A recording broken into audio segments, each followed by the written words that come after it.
Hello and welcome to Six Part. Today I'm going to continue the series What If Deku Fell in Love with Mirko Part 2. If you enjoy this video, please give it a big thumbs up, and to watch more videos like this, subscribe to my channel and turn that bell notification on so you never miss an upload. Now wasting no more time, let's begin. The cries of separation continued to reverberate even after the black mist dissipated. Splash! The ripples of the enormous lake in the flood zone pulsed outward as Izuku, Su, and Denki fell hard into the icy water. With no crew and a dead motor, the rescue boat floated a few feet away. Izuku shouted, "Su, Denki, sound off," as he began to swim into the boat. Su croaked, "I'm here," kicking with strong legs and keeping Denki afloat. "We're okay. Shaken, but okay." "I think I swallowed a jellyfish," Denki complained. "I'm fine, mostly."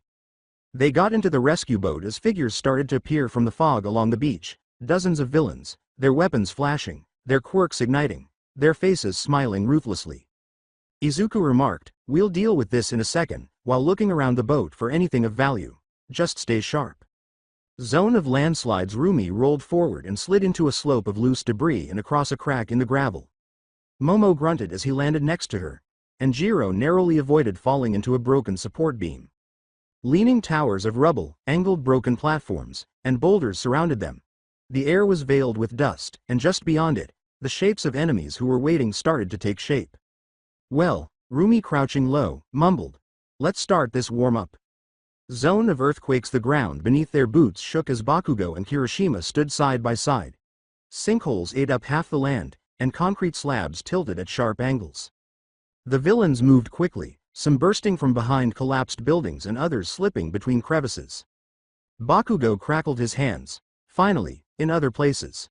With hostiles surrounding them, Shoji, Ojiro, and Shoto were dropped separately into various locations within the USJ.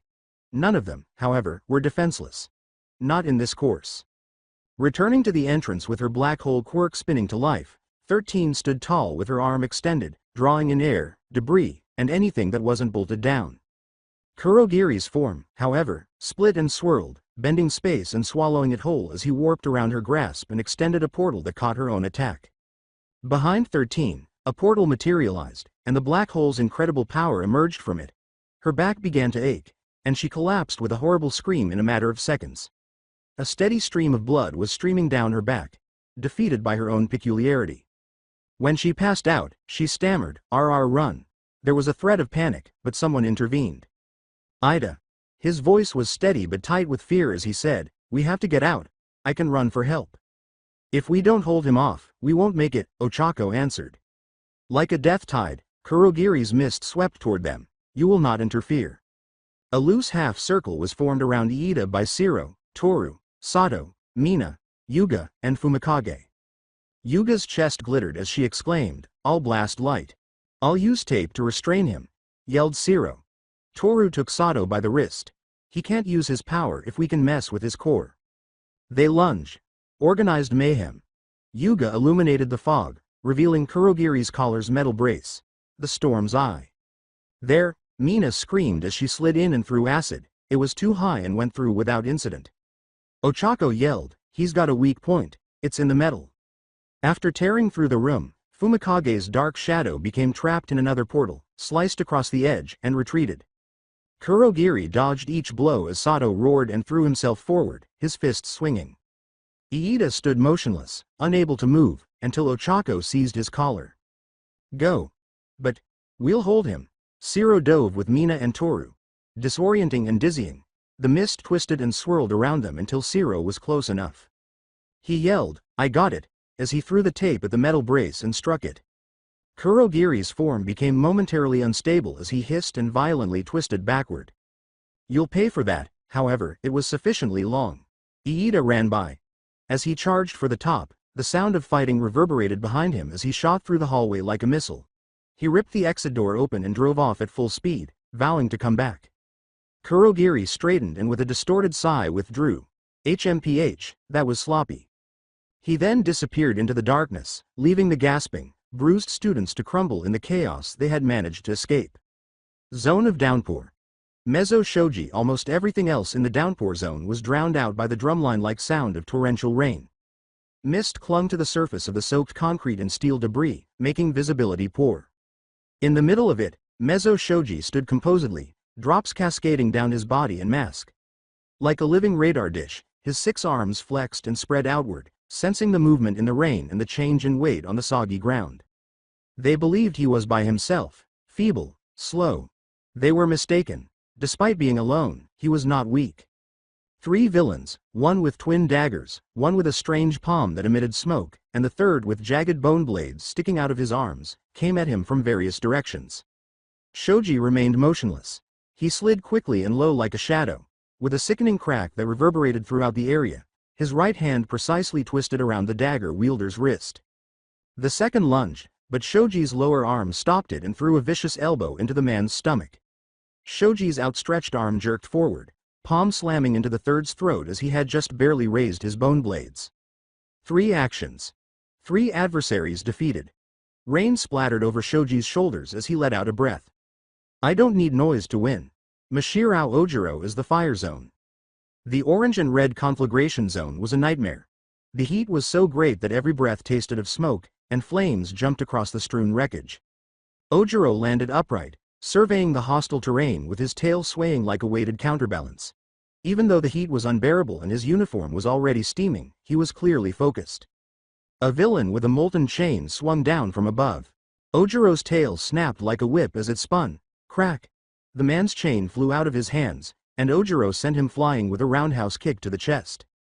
From the left, another adversary appeared with flaming fists. Ojiro ducked under the swing and kicked the villain with a spinning axe after slamming his tail into his legs and knocking them off their feet. Ojiro's tail caught him mid-dash and threw him headfirst into a wall when a third attempted to rush him from behind. 3 adversaries. 3 methods. No motion was wasted. Ojiro tightened his stance and muttered, "Martial arts are about control, and control means winning smartly."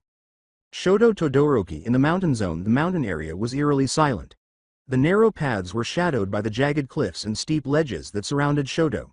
He took a slow step forward, his white hair sticking to his forehead from perspiration and dampness, his boots crunching gravel beneath them.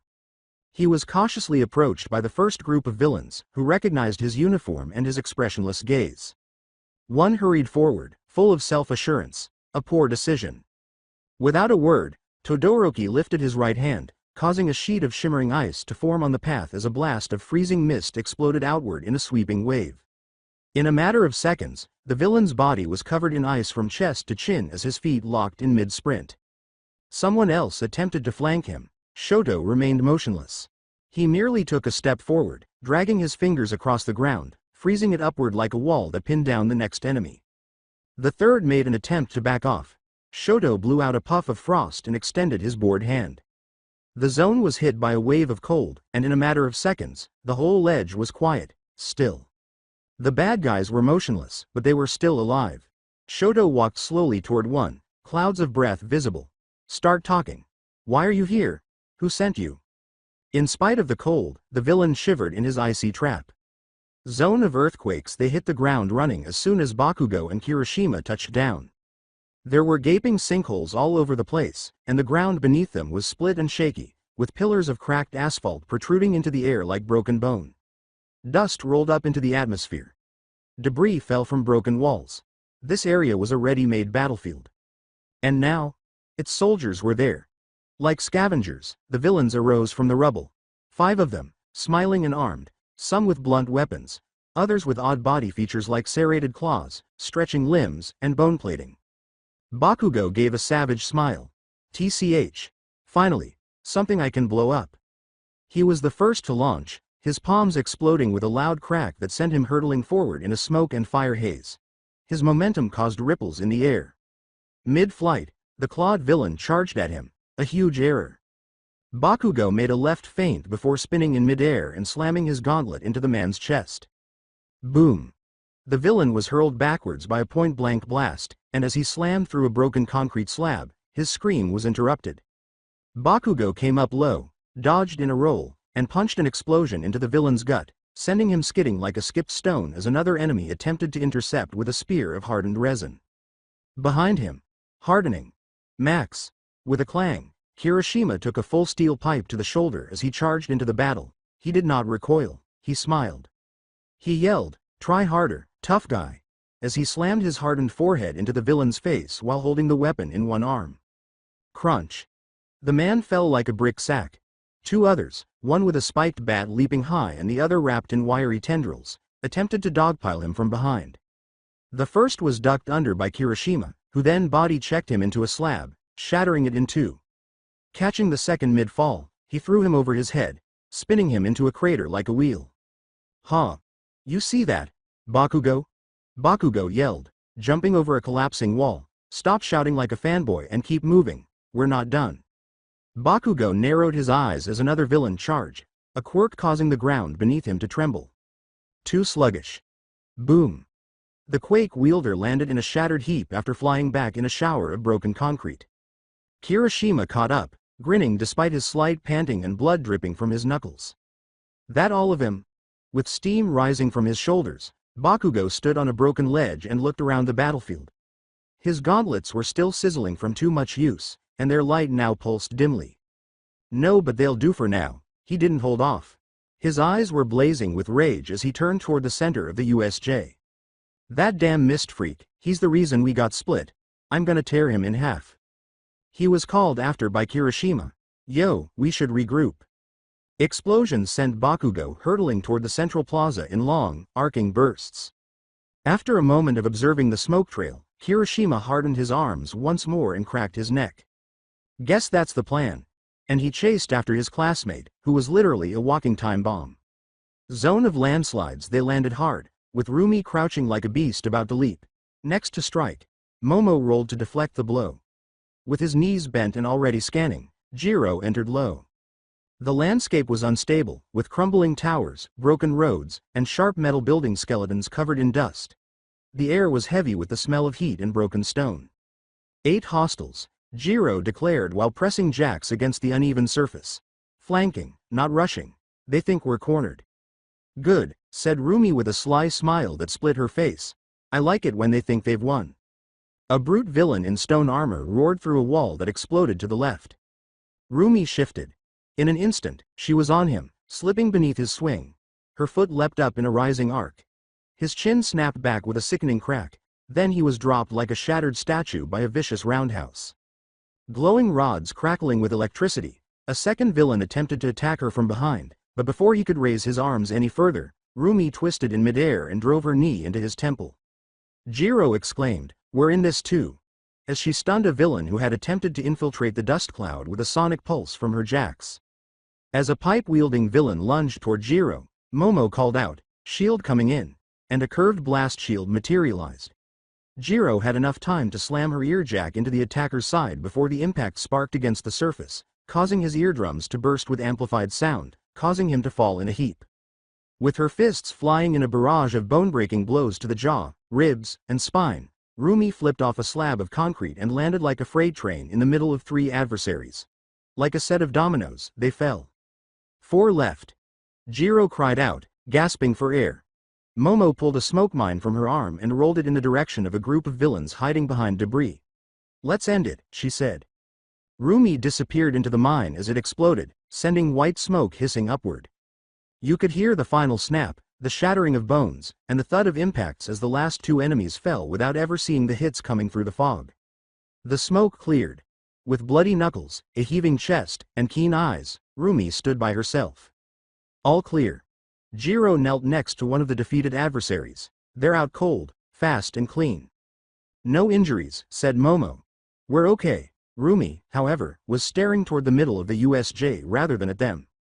In the direction of the pressure-shimmering air, where she was aware of the greatest danger. "That's where he is." Momo took a cautious step forward. "Rumi, we need to regroup." "I am regrouping." "With Aizawa." Jiro protested, "He told us to evacuate. This wasn't the mission." "This is my mission," Rumi yelled, her voice blazing with passion. "You didn't see the way he dove in. He's holding them alone.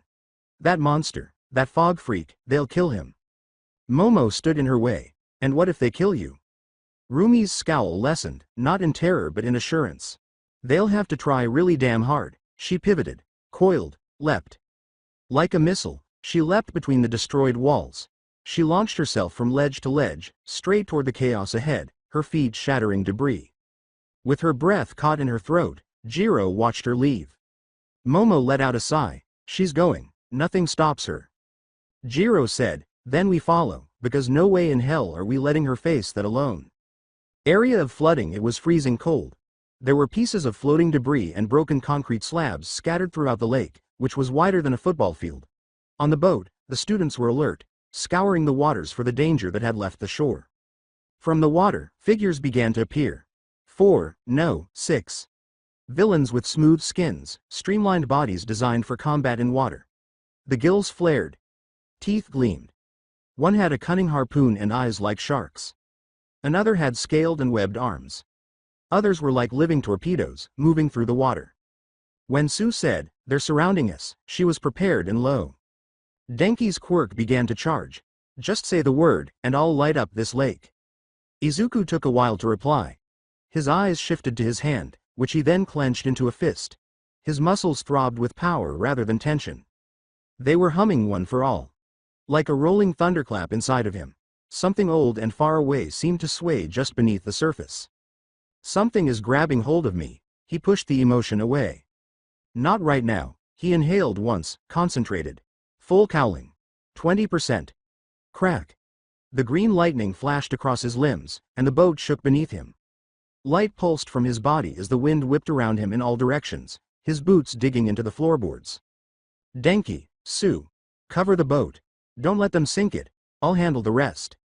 There was no argument between them. Launching like a missile from the deck, Izuku smashed a plank underfoot and slammed his full body into the closest swimmer, sending them flying backward with enough force to break a wave. An additional adversary emerged, armed with claws. Izuku was already in his rear. Smash. The villain was thrown to the ground with a vicious elbow to the back of the neck.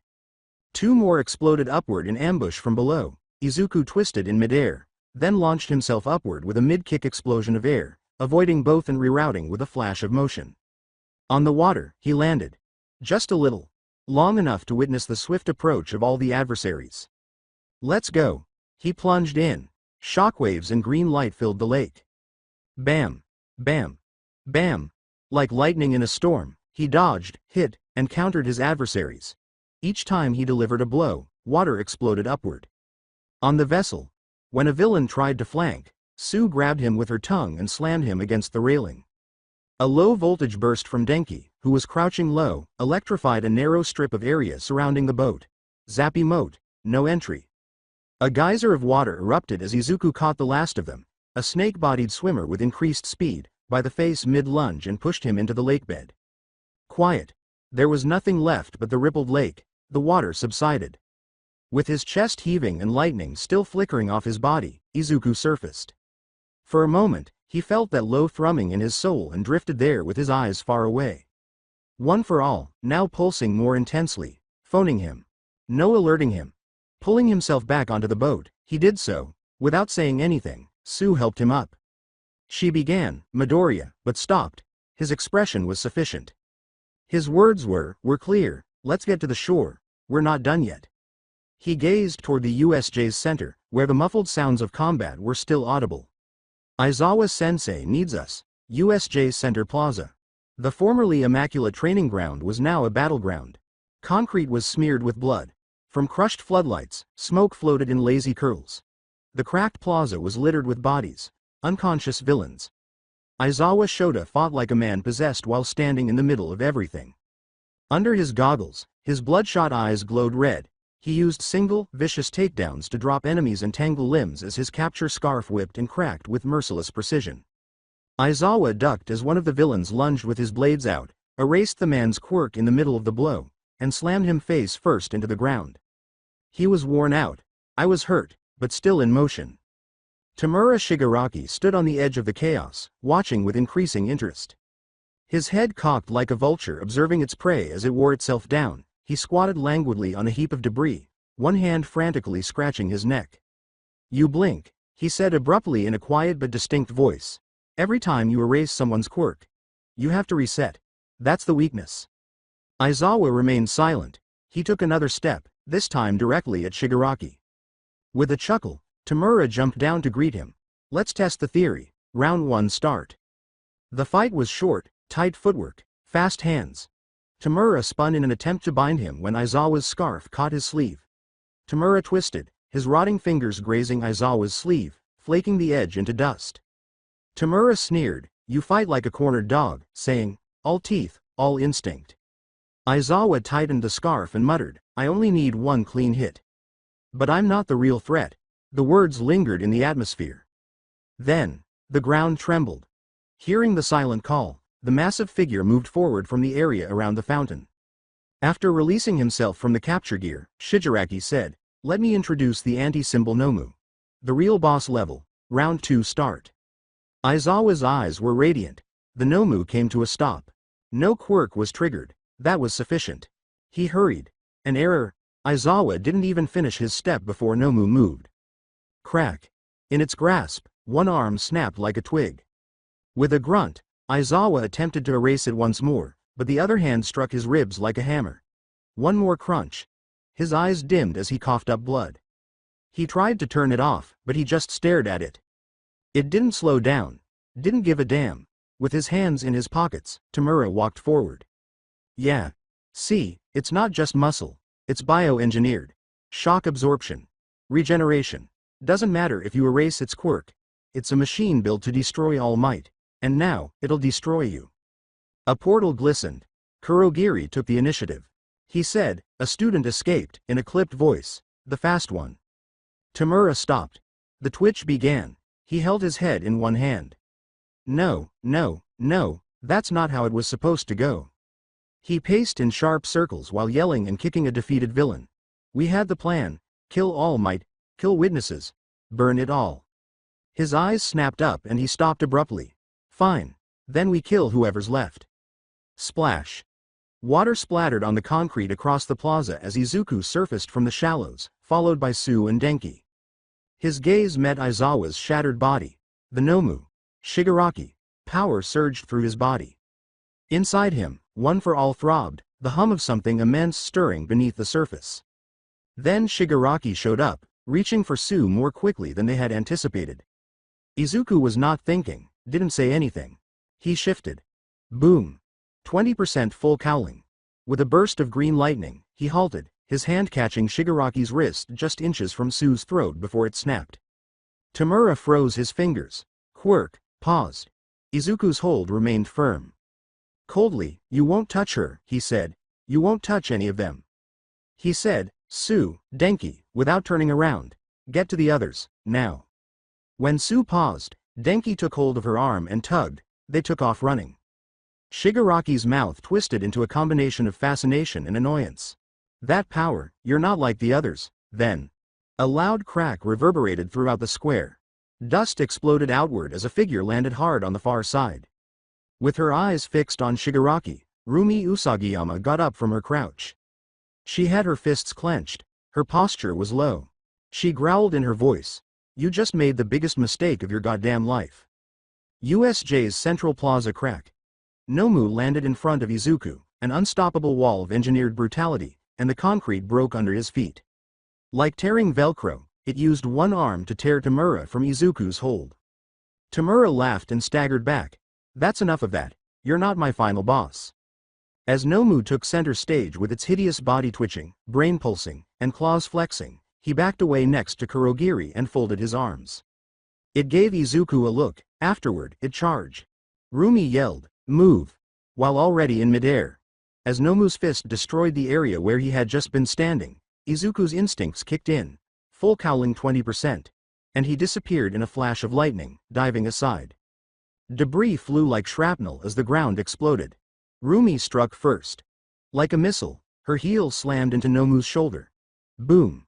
Although its body hardly moved, the impact caused the stone beneath it to crack rapidly. She was already getting back on her feet. "Eyes up, freak!"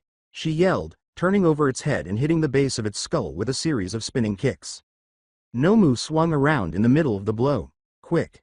Quicker than it ought to be. Rumi narrowly avoided it. Izuku made a sidelong strike. At 20%, the Nomu was caught off balance and slammed into a partially broken wall with a full-speed shoulder tackle. Now, once more, Rumi was on it. A jab to the left. A kick to the right. Elbow to the chest. A stomp to the gut with both feet. Swift strikes. Savage, untamed, accurate. Izuku stood on either side. He launched himself in tandem with lightning, sending a devastating haymaker to its ribcage with a shockwave that sent dust flying into the air. Both were absorbed by the Nomu, slid back, then. It let out a roar. The square shook. Its wounds started to heal. Izuku exhaled. Regeneration, perspiration trickling down his cheeks, that fast. Blood was spat out by Rumi, then we hit harder. The Nomu made a lunge. A support pillar was almost cut in half by one swipe. Rumi and Izuku flipped in opposite directions as they dodged in perfect time. With a loud crack, Izuku struck the Nomu in the back of the knee after bouncing off a pile of debris. Nomu fell to his knees. Like a star falling from the sky, Rumi came down. She yelled, "Luna fall," and her foot struck its jaw. Snap. Its brain throbbed from the unexpected shock as its head snapped back. It whirled. It stumbled for the first time. "You see that?" exclaimed Rumi, who landed next to Izuku with a sly smile. "We can take it down." Izuku nodded while gasping for air and feeling sparks fly across his skin. "I believe it." Then, the Nomu blinked and disappeared in a haze. Izuku's head turned quickly. "Where?" "Zuku." She caught a glimpse as Rumi's voice broke through the cacophony. "It's too late." Behind him, Nomu materialized and slammed its fist. Just as the blow shattered the ground and sent a shockwave that flung debris like bullets, Rumi tackled Izuku in the middle of the turn, sending them both into a roll. They struck the floor with force. Izuku held tight while coughing. With a growl, Rumi rolled to her feet first, her brow dripping blood. "You good?" she angrily asked. His words were, "Not dead, close." Once more, they stood together. Bruised, bleeding, like engines, they breathed. However, they never took their eyes off the monster. It charged once more quickly. Izuku brightened, veins pulsing with electricity. Every muscle tensed like a drawn bow as Rumi knelt down. Again, together, they took off. USJ's Central Plaza. There would be no storm. It had already arrived. Green lightning swept across Izuku's body like a wildfire on the edge of control, and his boots crushed the rubble beneath his feet as he flared brighter. He pushed past his comfort zone, 25%, 30%, possibly more. He wasn't keeping track, couldn't. Despite all the nerves screaming, he continued to move. Nomu was bleeding from half a dozen wounds across from him, but she was smiling despite them. The healing process had accelerated. It's almost teasing. It was as though the beast wanted them to see how hopeless everything was. With blood streaming down her arms and her chest heaving, Rumi got back up. She swayed, then gritted her teeth and hunched over, her ears flat against her skull and her legs tensed. She spit out, "This freak doesn't go down," in a monstrous voice. "So we break it, till it stays down." "Together," Izuku said, his eyes glimmering with sparks, "one more time." They ran. Their twin attack was so powerful that the plaza trembled. Izuku moved like a flash of emerald lightning, launching punches that sent shockwaves through the air. Rumi was a tornado of movement, kicking, stomping, and flipping like an unbridled beast. She slammed her knee into Nomu's neck after vaulting off Izuku's shoulder. The shockwave blew out the closest walls as he grabbed the opening and slammed a left hook to its gut. Nomu faltered. They persisted. Dropping with a full-body axe kick, Rumi flipped back and ran up debris. Izuku hit from below, and their blows matched exactly, brain meets bone. There was blood flying. Nomu fell to one knee for a moment, just a moment. Izuku took a deep breath, feeling that internal tug once more. One for all's interior tremor. The caution. The call. He tightened his jaw. "Not right now. Pay attention." Nomu's physique changed, recovered. After that, it stood. And let out a shriek. Their hearts froze as the roar tore across the plaza. It was on them before they could respond. Rumi lowered himself. Izuku became euphoric. Izuku's spine cracked against the stone as Nomu grabbed him in midair and slammed him to the ground. Gah! The Nomu turned just as he was beginning to feel the pain. Rumi kicked into a spinning roundhouse, but her leg was caught in the middle. There was no time for her to twist. She was raised by it. Its other arm was raised. She was unable to get away. No, everything slowed. Izuku's cry ripped from his chest, and as soon as it was out of his mouth, the darkness jerked. Like chains ripping free from the abyss, black energy exploded from his back.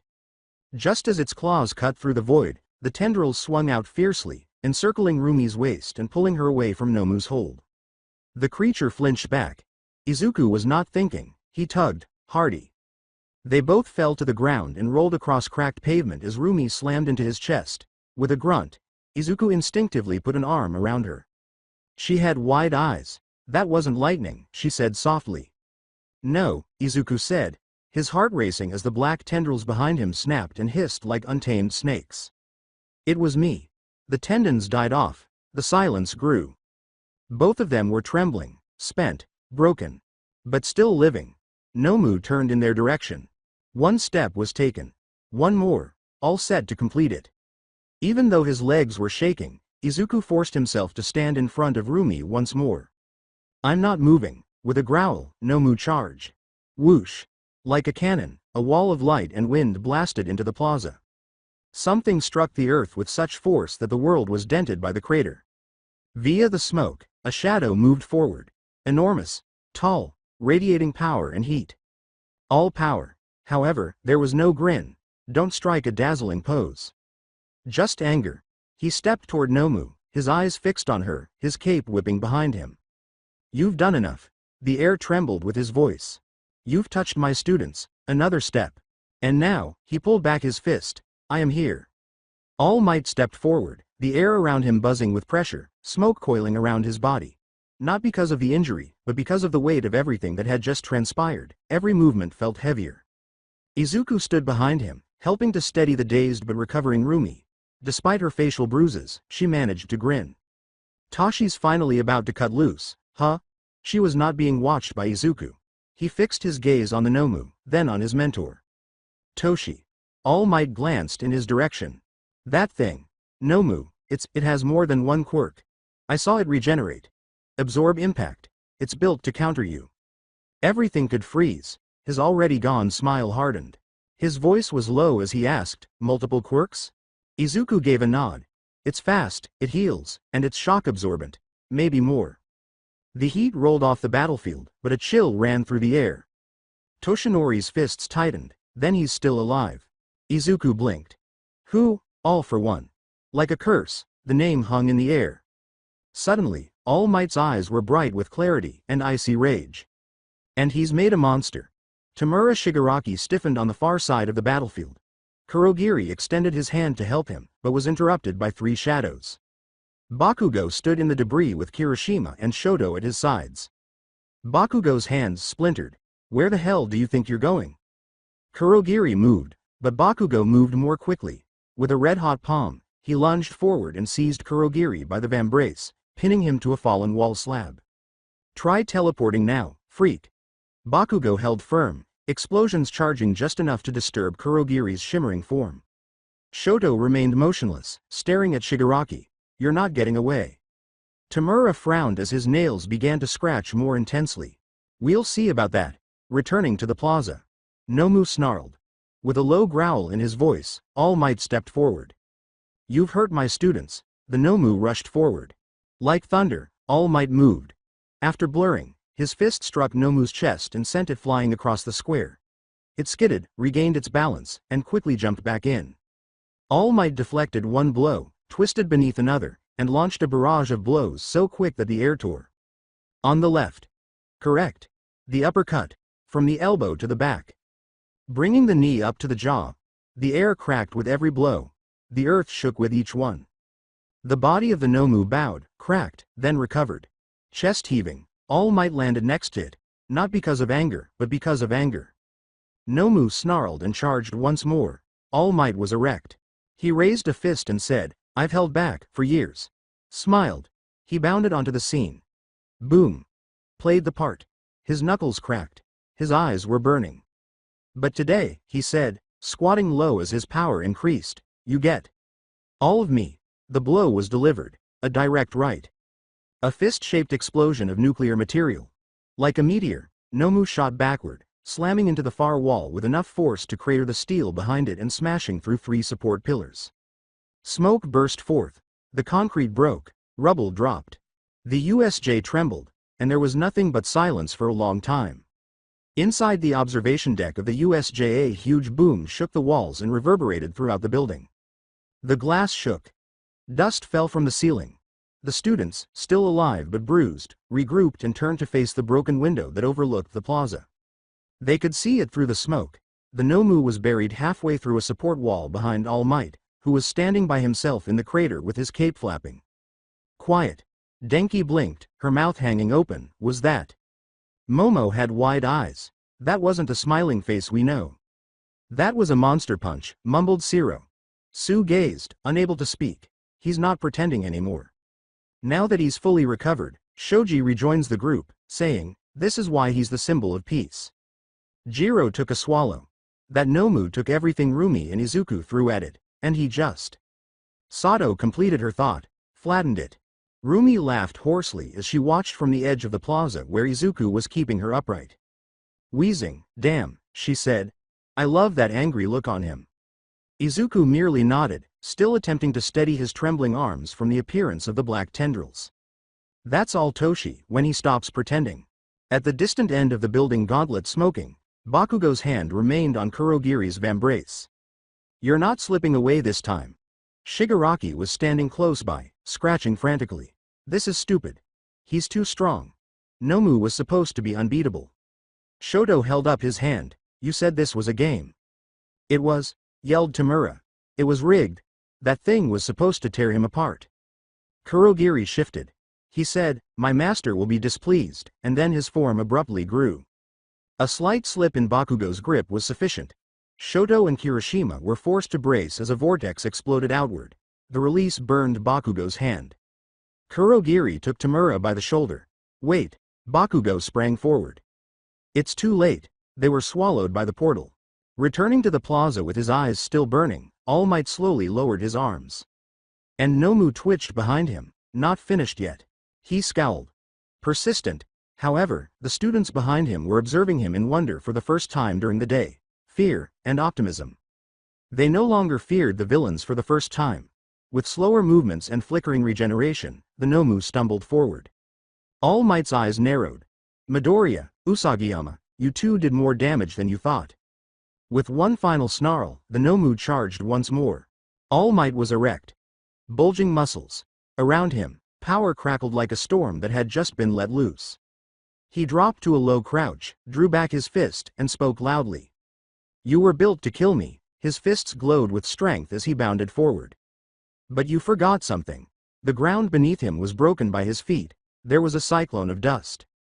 A real hero stands when others fall. A real hero fights for everyone else. A real hero never gives up. You students may have heard these words before, but now you will see what it means too. Too late, the Nomu lifted its arm. The voice of All Might echoed like a cannon. Go beyond, plus, ultra, the blow was delivered. The USJ was rocked by a devastating shockwave. Nomu exploded backward, crashing through support pillars and debris before vanishing into the sky in a trail of blood and dust through the upper dome. Quiet. There was only the sound of stone falling. All Might stood in the middle of it all, his eyes hard, shoulders squared, and cape rippling. Still going strong. The symbol remains the same. Platform for observation wide-eyed, wind-blown, bruised, and in awe, the students stood motionless. He did it, Sue muttered. No, Momo muttered, Izuku, Rumi, and All Might did it. Bakugo was silent as well, his fists clenched and trembling slightly. Denki's blinks were quick. Okay, yeah, that was God tier. Kirishima whistled softly. Bro, that's what the top of the mountain looks like. The plaza edge after Izuku assisted Rumi in sitting, the two of them fell to the ground next to the remains of a broken foundation. Around them, their classmates provided support, bandages, and water. Rumi whispered. I thought he was going to fall. He didn't, Izuku said, his breath still coming in gasps. He won't. She leaned on him and grinned. Neither did you. He glanced down at his hands, which were still shaking from the strain of calling forth those black tendrils. Silently, I couldn't let it happen, he said, not to you. Then, the sound of engines and footsteps in the distance. There were reinforcements. Iida led the charge through the now unlocked gate, his armor battered and his glasses broken. Vlad King, Midnight, Cementos, and Powerloader were running at full speed behind him. All Might, called Iida. We're here. All Might gave a slight nod after turning his head slightly. In order to obscure the view of the central plaza, Cementos immediately raised walls. As Midnight and Ida approached the classroom, Vlad and Power Loader assisted in securing the debris and escorting the students away. All Might took a quick look around to make sure nobody was hurt. Then, behind the concrete and dust curtain, he dropped his arms. His enormous body drooped a little, raggedly breathing. Before the next breath, he vanished from view. Exiting the plaza minutes later, quiet circles surrounded the class. Stabilized but still unconscious, Aizawa and 13 were placed on a stretcher. They had already called Recovery Girl. Surrounded by their friends, Izuku and Rumi sat shoulder to shoulder. Jiro bent toward her. "Remind me to never get on your bad side again." Denki gestured. "And you? Dude. You had shadow tentacles. What the hell was that?" Izuku smiled a little, wearily. "I have no idea." With a hoarse voice, Rumi laughed. "Cool as hell though." Mina arrived with bottles of water. "You guys earned like a whole week off." Kirishima praised both of them. "Hardcore." Momo gave a nod. "No one can say Class 1A isn't made of heroes." Finally, even Shoto, who had been standing silently near the back, spoke. "You both stood against something that almost killed a pro. That's not luck, that's resolve." Heart still thumping, Izuku looked toward the wall where All Might had once stood. Not only had he seen the symbol of peace, he had been by his side. And the storm was over for the time being. But it's far from finished, away from the USJ. The emergency lights were shining brightly in the plaza. Police and hero responders swept across the battlefield, checking on each student and apprehending the unconscious villains. Wheels of stretchers passed. Power Loader and Cementos worked on repairing damaged buildings. When Recovery Girl showed up, she attended to Aizawa first before moving among the wounded pupils. Everyone seemed to be waiting for permission to breathe, and the atmosphere was calm.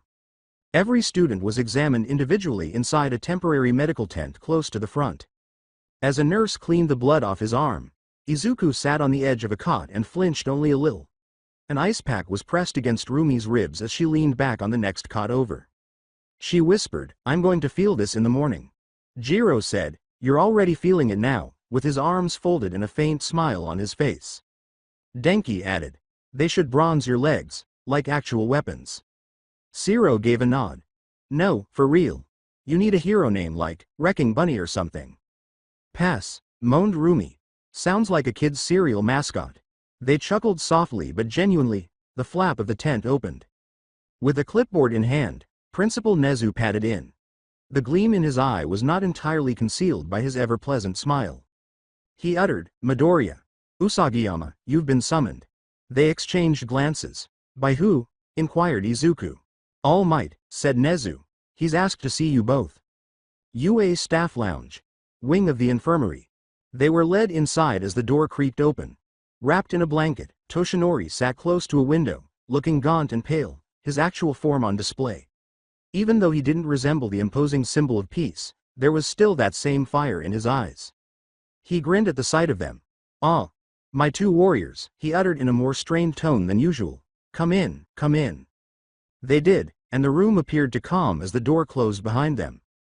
Toshinori remarked, "You both did exceptionally. There's no telling how bad the fight might have gone if you hadn't worn the Nomu down." The back of Rumi's head was scratched. "We just did what we had to do." Izuku gave a quieter nod. "You finished it, though, we couldn't." Toshinori's eyes grew softer. "You did more than enough.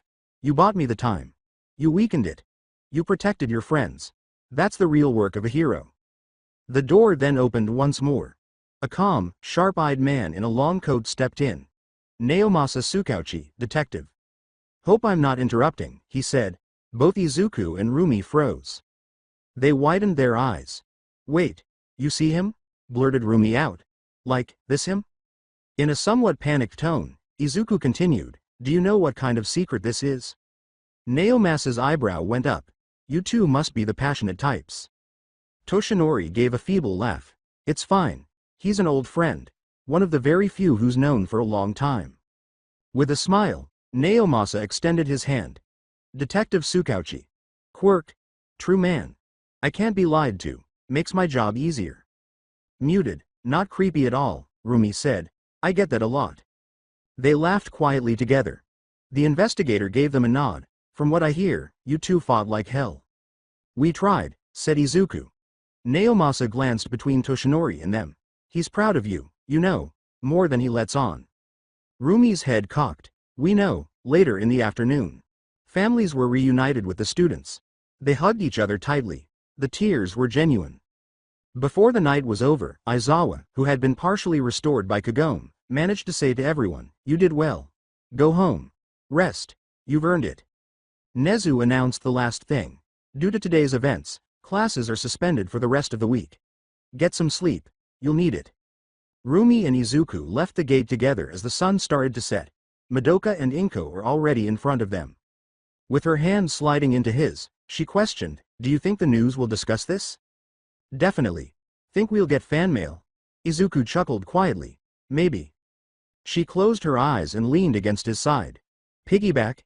He smiled as he looked down at her. "You just want to get out of walking." She smirked lazily. "I just want to enjoy the high before it fades." Izuku turned away from her and squatted down a little. "Fine. But only because I'm too tired to argue." With a sigh of satisfaction, Rumi climbed on. She whispered, "Hero boy," throughout their stroll, "you're my favorite ride. You're the only one I would want to do this for." Hidden bar in Camino Ward, cigarette smoke and the drab hum of neon filled the air. Other than two figures, the bar was empty. Behind the counter, Kurogiri stood composedly, polishing a glass as if nothing were wrong. And on the other side of the room, like a rabid dog, Tamura Shigaraki was pacing. His hair was disheveled, his coat was ripped, and his fingernails made new claw marks on the wood of the bar. Tamura snarled, savagely scratching at his neck. He wasn't supposed to win. That's not how the game goes. He kicked over a table and it crashed against the wall as he turned. "That Nomu was perfect. You said it would tear through him." He gestured toward the television on the back wall that was glowing with static and showed muted footage of All Might's devastating final blow. Kurogiri remained silent. The television screen wavered, then, through the speakers came a voice. Deep, easy, chilly. "So emotional, Tamura. It doesn't suit you." Tamura tensed, slowly turned. "Sensei." The presence behind the screen was obvious, but the image remained the same.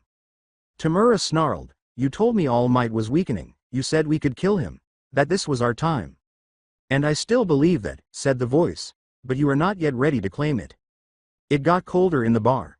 Another screen flickered on behind the bar. A second voice added a clinical, nasal tone. "You lost a high-end prototype. The doctor was there. Do you have any idea how much work went into that Nomu? The tissue stabilization alone?"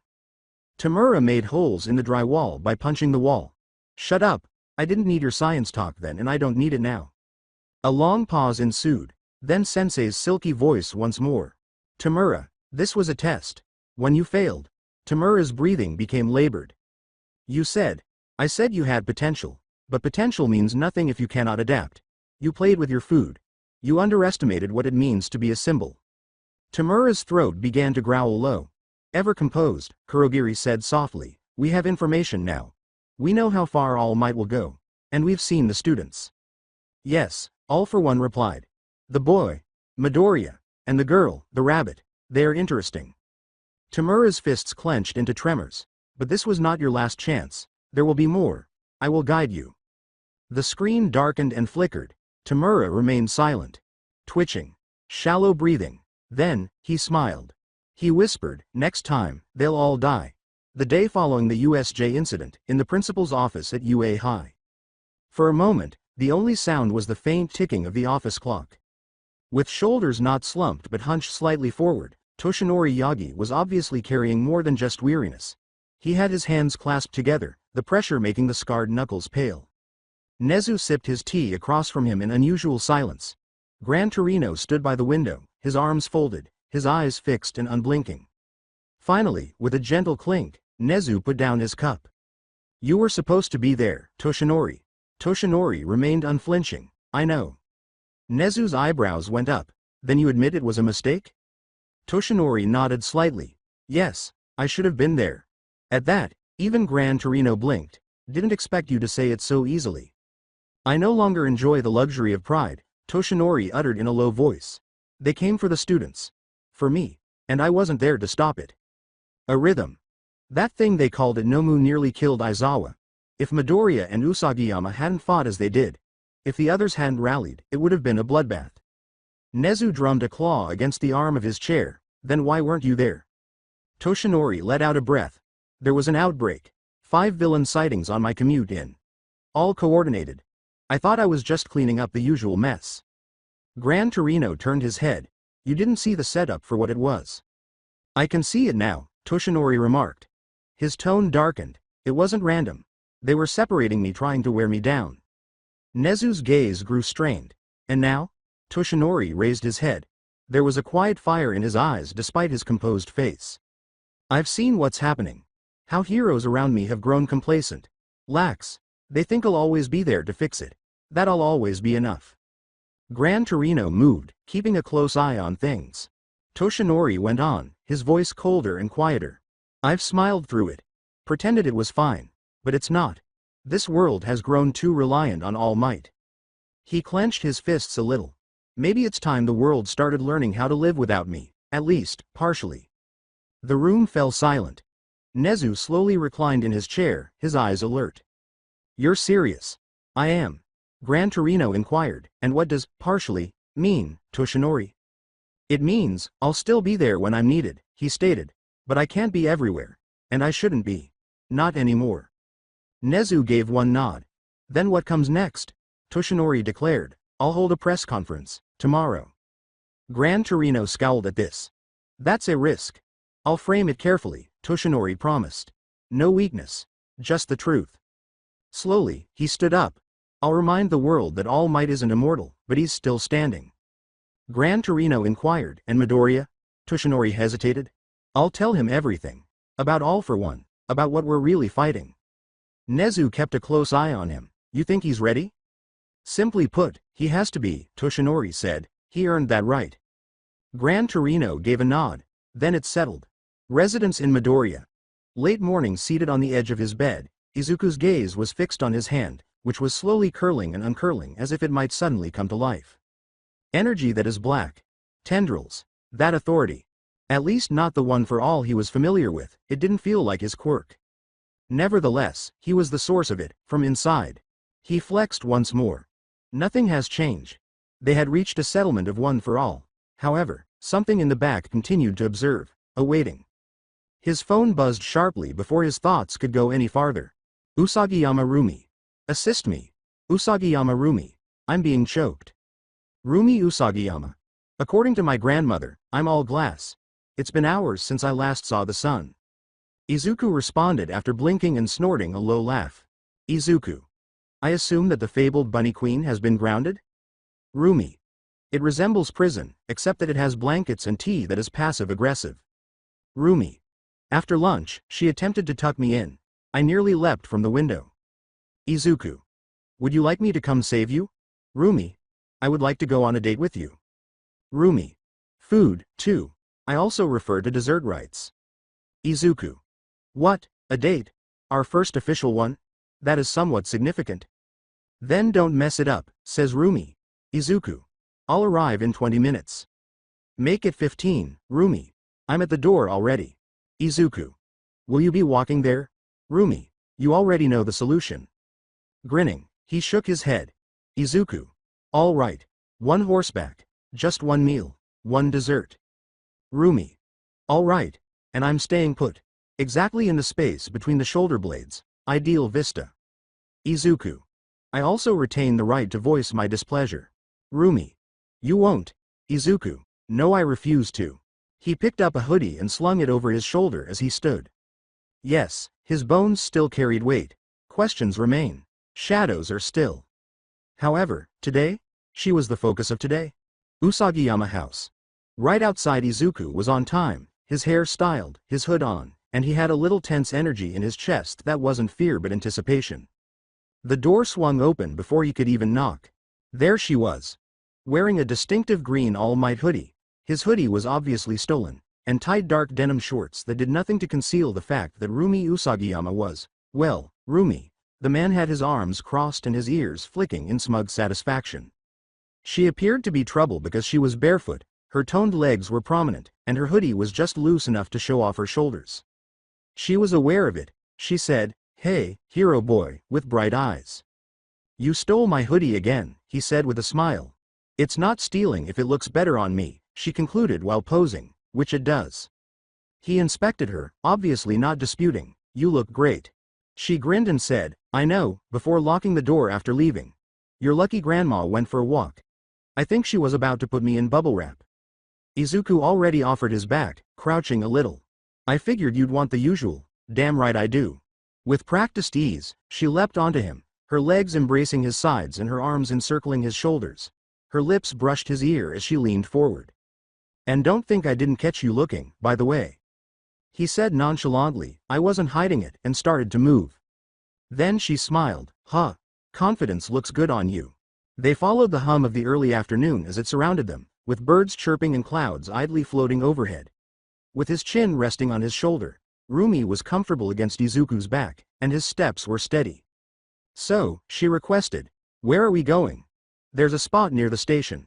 Small cafe with killer katsudon. Not too busy. Thought we could actually talk. She teased, talk? You're not just trying to woo me with pork cutlet bowls and heroic charm? Is it working? Yes, they both chuckled.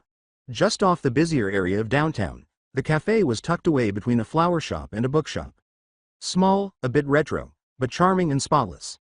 The sort of place where the windows are slightly foggy from the warmth inside, the menus are handwritten, and the air smells of miso broth. Rumi was still on his back when Izuku entered the room. The last few steps were not even worth pretending she was going to take. The host looked at the bunny girl attached to the tall, green-haired boy and blinked, asking, table for two? Rumi smiled. Don't worry, I'm housebroken. Izuku gave an eye roll.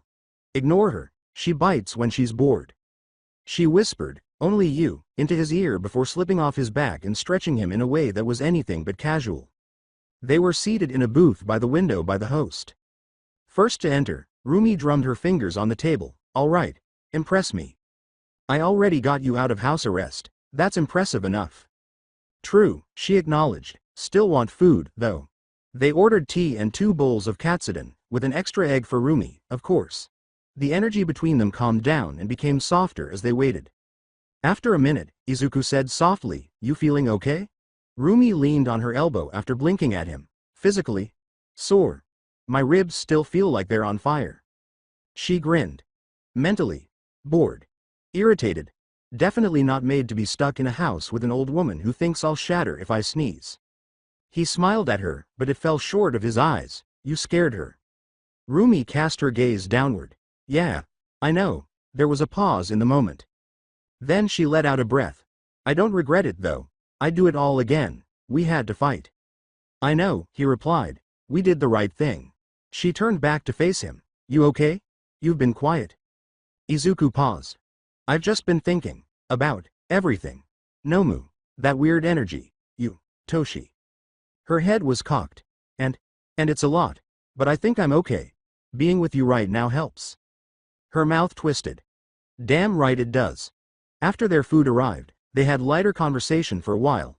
While eating, they quarreled over the best dipping sauce and made fun of each other's chopstick technique, with Izuku reprimanding her for holding hers like a toddler and Rumi saying his was too formal.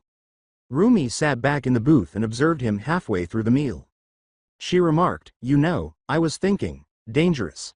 Ha ha. Seriously. I've never had something like this. Not just the date. I mean, you, us. Izuku gave her a softly loving glance, same. She gave a snort. You're such a dork, but I'm your dork.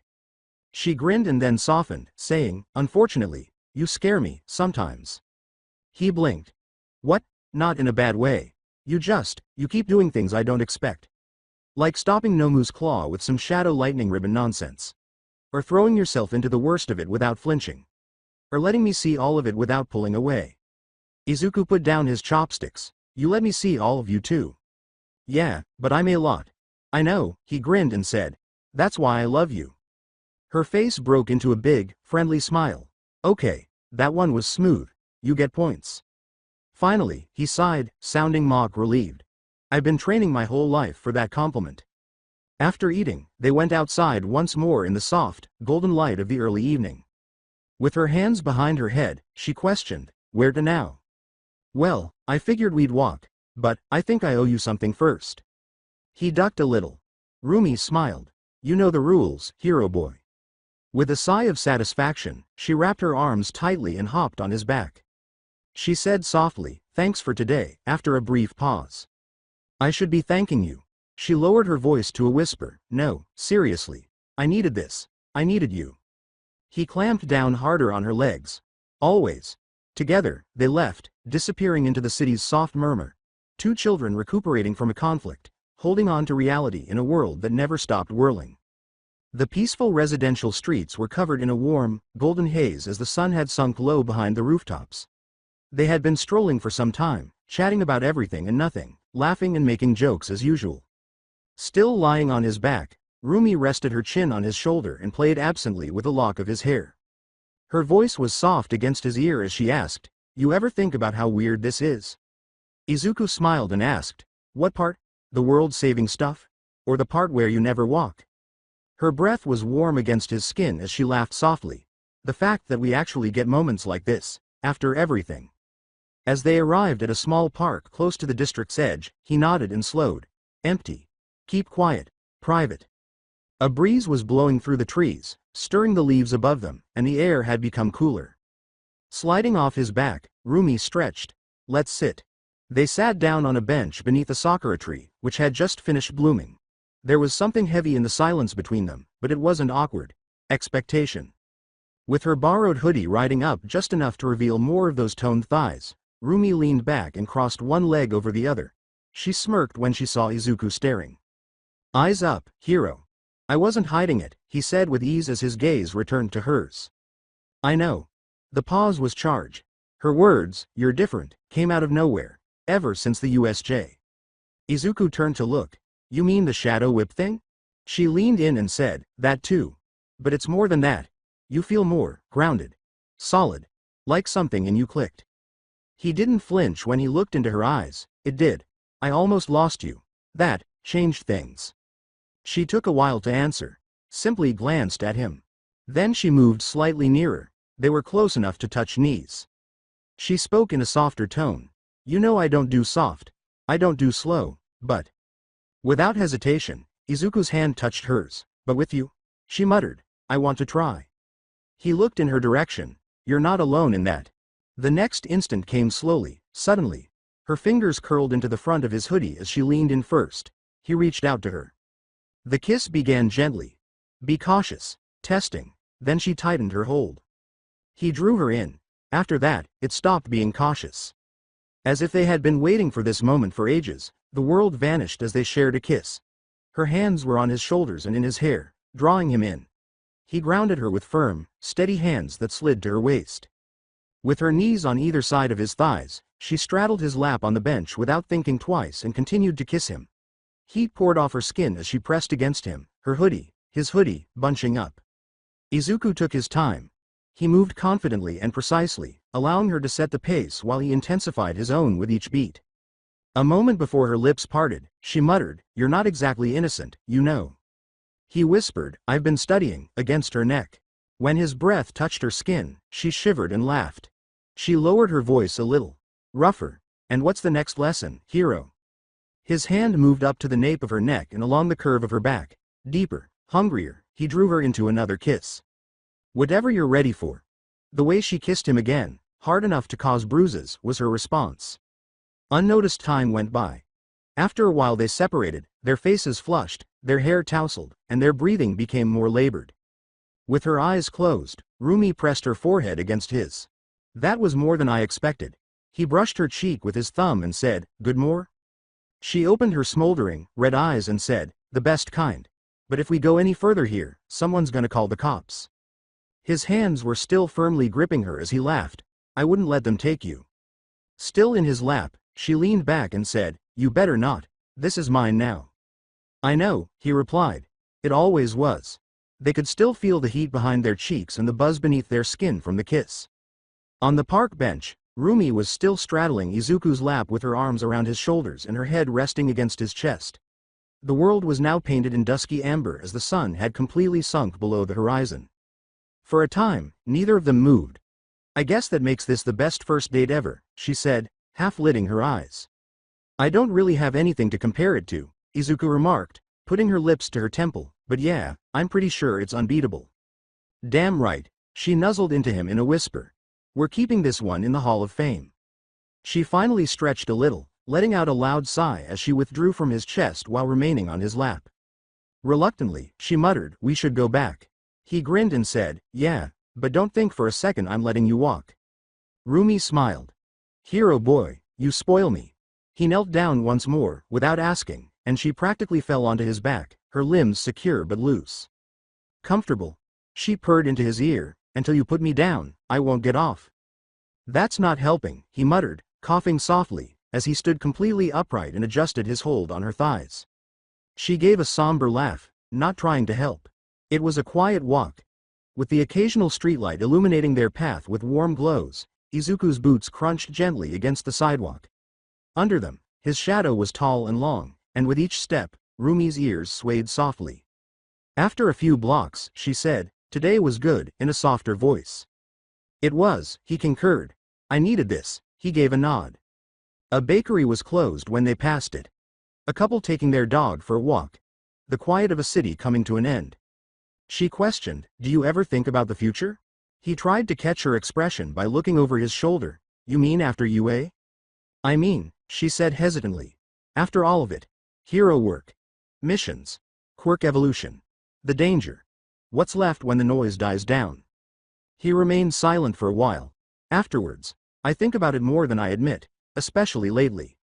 The cheek of Rumi rested on his shoulder, and what do you see? He grinned. You? Somewhere close. That's always been part of it. She remained silent for a while, then she slightly clenched her fingers around him. Good answer. After some time, they arrived at her street. With porch lights glowing a gentle yellow, the Usagiyama house sat comfortably and quietly in the moonlight. You want me to walk you to the door? She questioned. You kidding? I'm dragging you up the steps? When they arrived at her porch, she continued to cling to his back and then slid down with a theatrical sigh. Rumi turned to face him. Her eyes gleamed in the porch light, her hair was a little blown about, and her hoodie was a little looser now. So, she said, fiddling with the hoodie's hem. This is the part where we awkwardly say good night, or you say something super smooth. Izuku's head cocked. Smooth?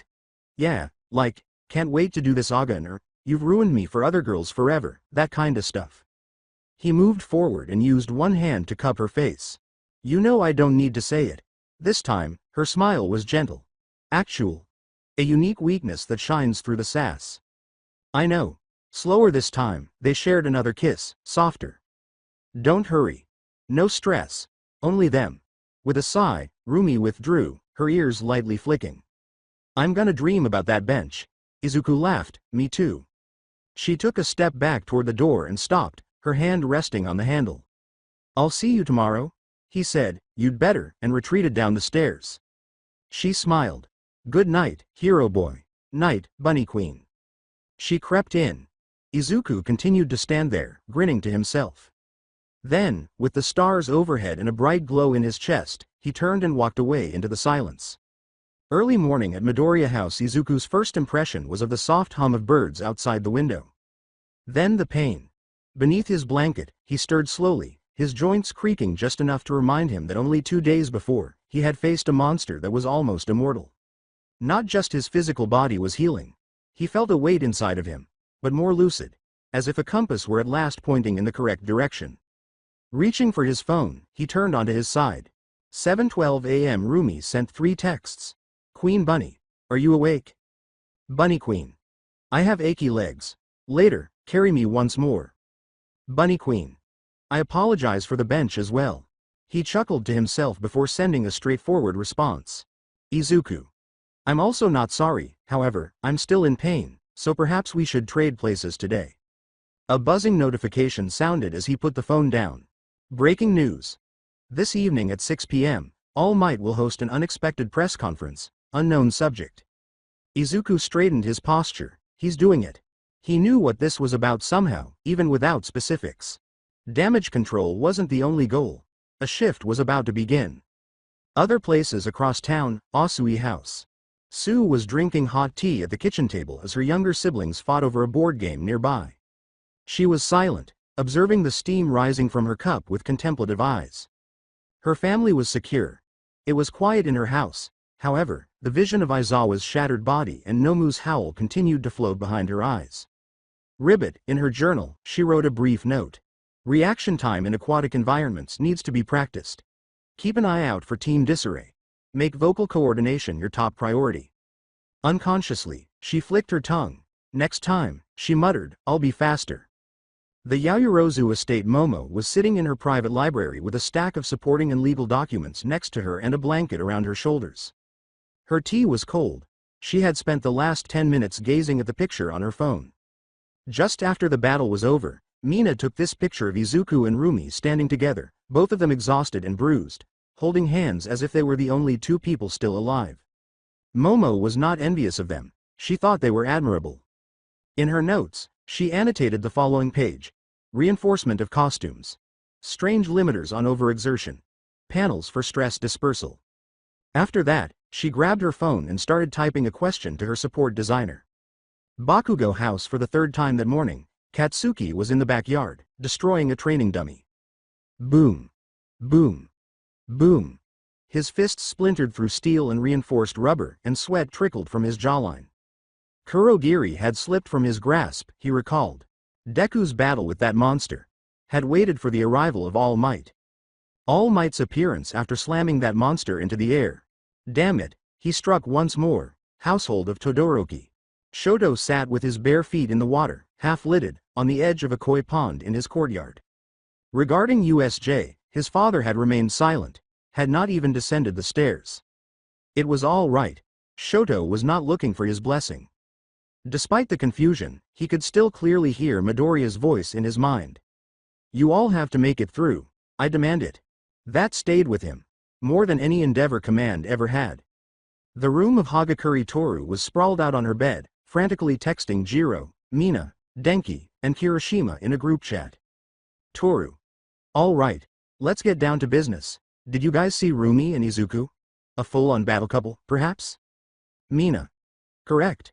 They say things like, what if action films had a power couple phase? Denki. My girlfriend is a feral bunny. Jiro. Please log off, Denki. Kirishima. Dude, you have to earn that. She kicked her feet and giggled.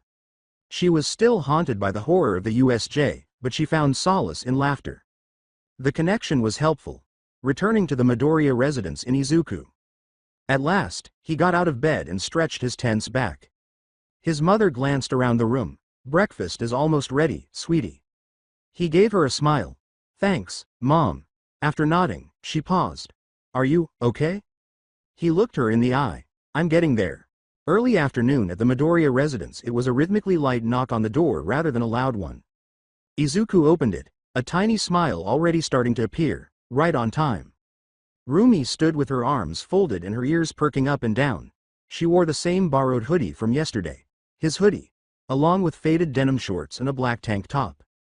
Figured you owed me a second round of freedom, she replied. Plus, your mom promised snacks. I should have known that was the real motivation. Smirking, she brushed past him and entered the living room. You're cute when you pretend you're not flattered, she said. A mindless documentary was playing on low volume while they sat on the couch with a bowl of popcorn between them. The show wasn't the point. It was about the comfort and the quiet. Rumi was leaning into Izuku's side with her legs curled beneath her as if it were the most natural position in the world. You feel more chilled today, she whispered, half shutting her eyes. I think, talking with Toshinori helped. You see him today? He gave a nod. He asked me to come by this morning. Her ears perked up as she gazed up at him in curiosity. And, the office of Toshinori earlier that day? Standing silently in the doorway, Izuku gazed at Toshinori, who was small and slender, sitting in a padded chair by the window, sipping a cup of hot tea. Toshinori said, You're still standing tall, young Midoriya, in a soft voice. Izuku intervened and bowed a little. I'm glad I could see you before the conference. You're worried. Izuku took a moment to respond. Silently, then, yeah. Toshinori smiled at him, a faint, grizzled grin. This moment was always coming. But it's not the end. Not for me, and not for what we're building. Izuku's brows furrowed as he looked at him. You're still recovering. Toshinori set down the tea, and yet I'm more certain than ever. Slowly, with some effort, he stood up, approached Izuku and put a hand on his shoulder. You reminded me what it means to fight. Not just for others, but with others. The legacy of One for All has always been about the next step. You and Usagiyama, you showed the world we still have hope. Izuku took a deep breath. Weary but unfazed, Toshinori grinned once more. I'll tell them tonight. Not everything, but enough. They need to know we are not gods. We're people, but we don't break. Then, more subdued. You're not alone, you never will be. Present. The living room in Midoriya Rumi silently listened to the tale, her face thoughtful. She then extended her arm to grasp Izuku's hand. The words, "You're lucky," she said, "to have someone like him backing you." I know. Until the broadcast hour drew near, they sat together. The UA auditorium at 5:58 the hour the lights went down. Millions watched in Japan. The poise of the Yaoyorozus was tense. Students in Class 1A sat quietly and intently around tablets and TV screens. And Toshinori Yagi, All Might, stood tall in his full form on the stage. The lights went down. The cameras started rolling. The symbol of peace was standing at the podium wearing a sharp, fitted navy blue suit with a gold tie instead of his costume. He had a tall, authoritative stance and a calm face. Still grinning. However, it wasn't his typical broad, dazzling smile. It was human. Measured. Principal Nezu and several UA were seated behind him. Employees. All Might, however, was the focus. The entire world was observing. He cleared his throat, leaned a little into the microphone, and started. Good evening, everyone. I am All Might. He did not yell as he usually did. And I stand before you not as a hero, but as a teacher, as a protector, and as someone who made a mistake. Every major broadcast in Japan featured murmurs that swept through the assembled audience of reporters and viewers. When the villains invaded UA during a routine class exercise, I was not there. Not because I didn't want to be, but because I was fighting elsewhere, pulled away by a sudden rise in villain activity across the city. He hesitated. But the result remains the same. I was not there when my students needed me most. He raised his head and let his eyes roam the room, not with remorse but with clarity. And that truth has sat with me heavier than anything I've faced in battle. The media went completely quiet. Those students fought bravely. They endured. They protected one another. They reminded me of what heroism really means. He lightly touched the podium with his hand. And in that moment, I realized something I had been avoiding for a long time. They're my priority now. They deserve more than a symbol who arrives late. Every living room, street corner, and cafe that was listening felt the impact of those words. I must also tell you the truth I've hidden. I am not as strong as I once was. The years have taken their toll. The fights, the wounds, they don't always heal. He let out a slow exhale. While I may still smile, still fight, the truth is, I can only perform hero work for a limited time each day. I have hidden that from the world for too long, out of fear of what it would mean for peace. The room took a collective, silent breath, but peace cannot depend on a single person, and it shouldn't. Now he stared straight into the cameras, into each living room. That is why I am stepping down from my role as the #1 hero. Light bulbs flashed, but he didn't stop. I am not leaving the battlefield entirely. If I'm needed, I will come. But I will no longer patrol daily. I will not lead through fear of absence, but through trust in the next generation. He grinned, but it was a softer smile, not the big all-might one. Something tangible. My focus now is clear. My students. Their futures. Their growth. That is where I will put all of my strength moving forward. He took a step back from the microphone, his eyes cool and collected. Thank you for listening. He then made a slight turn. And now, I'd like to invite UA's principal, Nezu, to speak further. As Nezu, small but unflinching, stepped up to the podium and made a practiced motion with his microphone, he took a step back. Not defeated, not broken, All Might walked off stage. But settled. Press buzzed in stunned silence as All Might stepped back from the podium. Some sought confirmation from one another. Others typed updates for news feeds or scrawled notes frantically. Principal Nezu then ascended onto a reinforced riser behind the microphone, grinning calmly. Until he spoke, his petite frame seemed almost out of place. He said, "Good evening, first, and thank you for being here." He spoke in a light but steady tone. Unambiguous, authoritative in a unique sense. I am Principal Nezu, and on behalf of UA High School and the Hero Education Board, I would like to address the future of our institution in light of recent events. All of the cameras focused on him. The attack on our students during a practical training session was not merely a tragedy. It was a failure of our system. One that I, personally, cannot allow to happen again. The pause was not dramatic. Theatrics weren't necessary for Nezu, he was accurate. Our school, while producing some of the finest heroes of this generation, must evolve to match the threats now facing our society. These threats are no longer theoretical, they are present, active, and emboldened.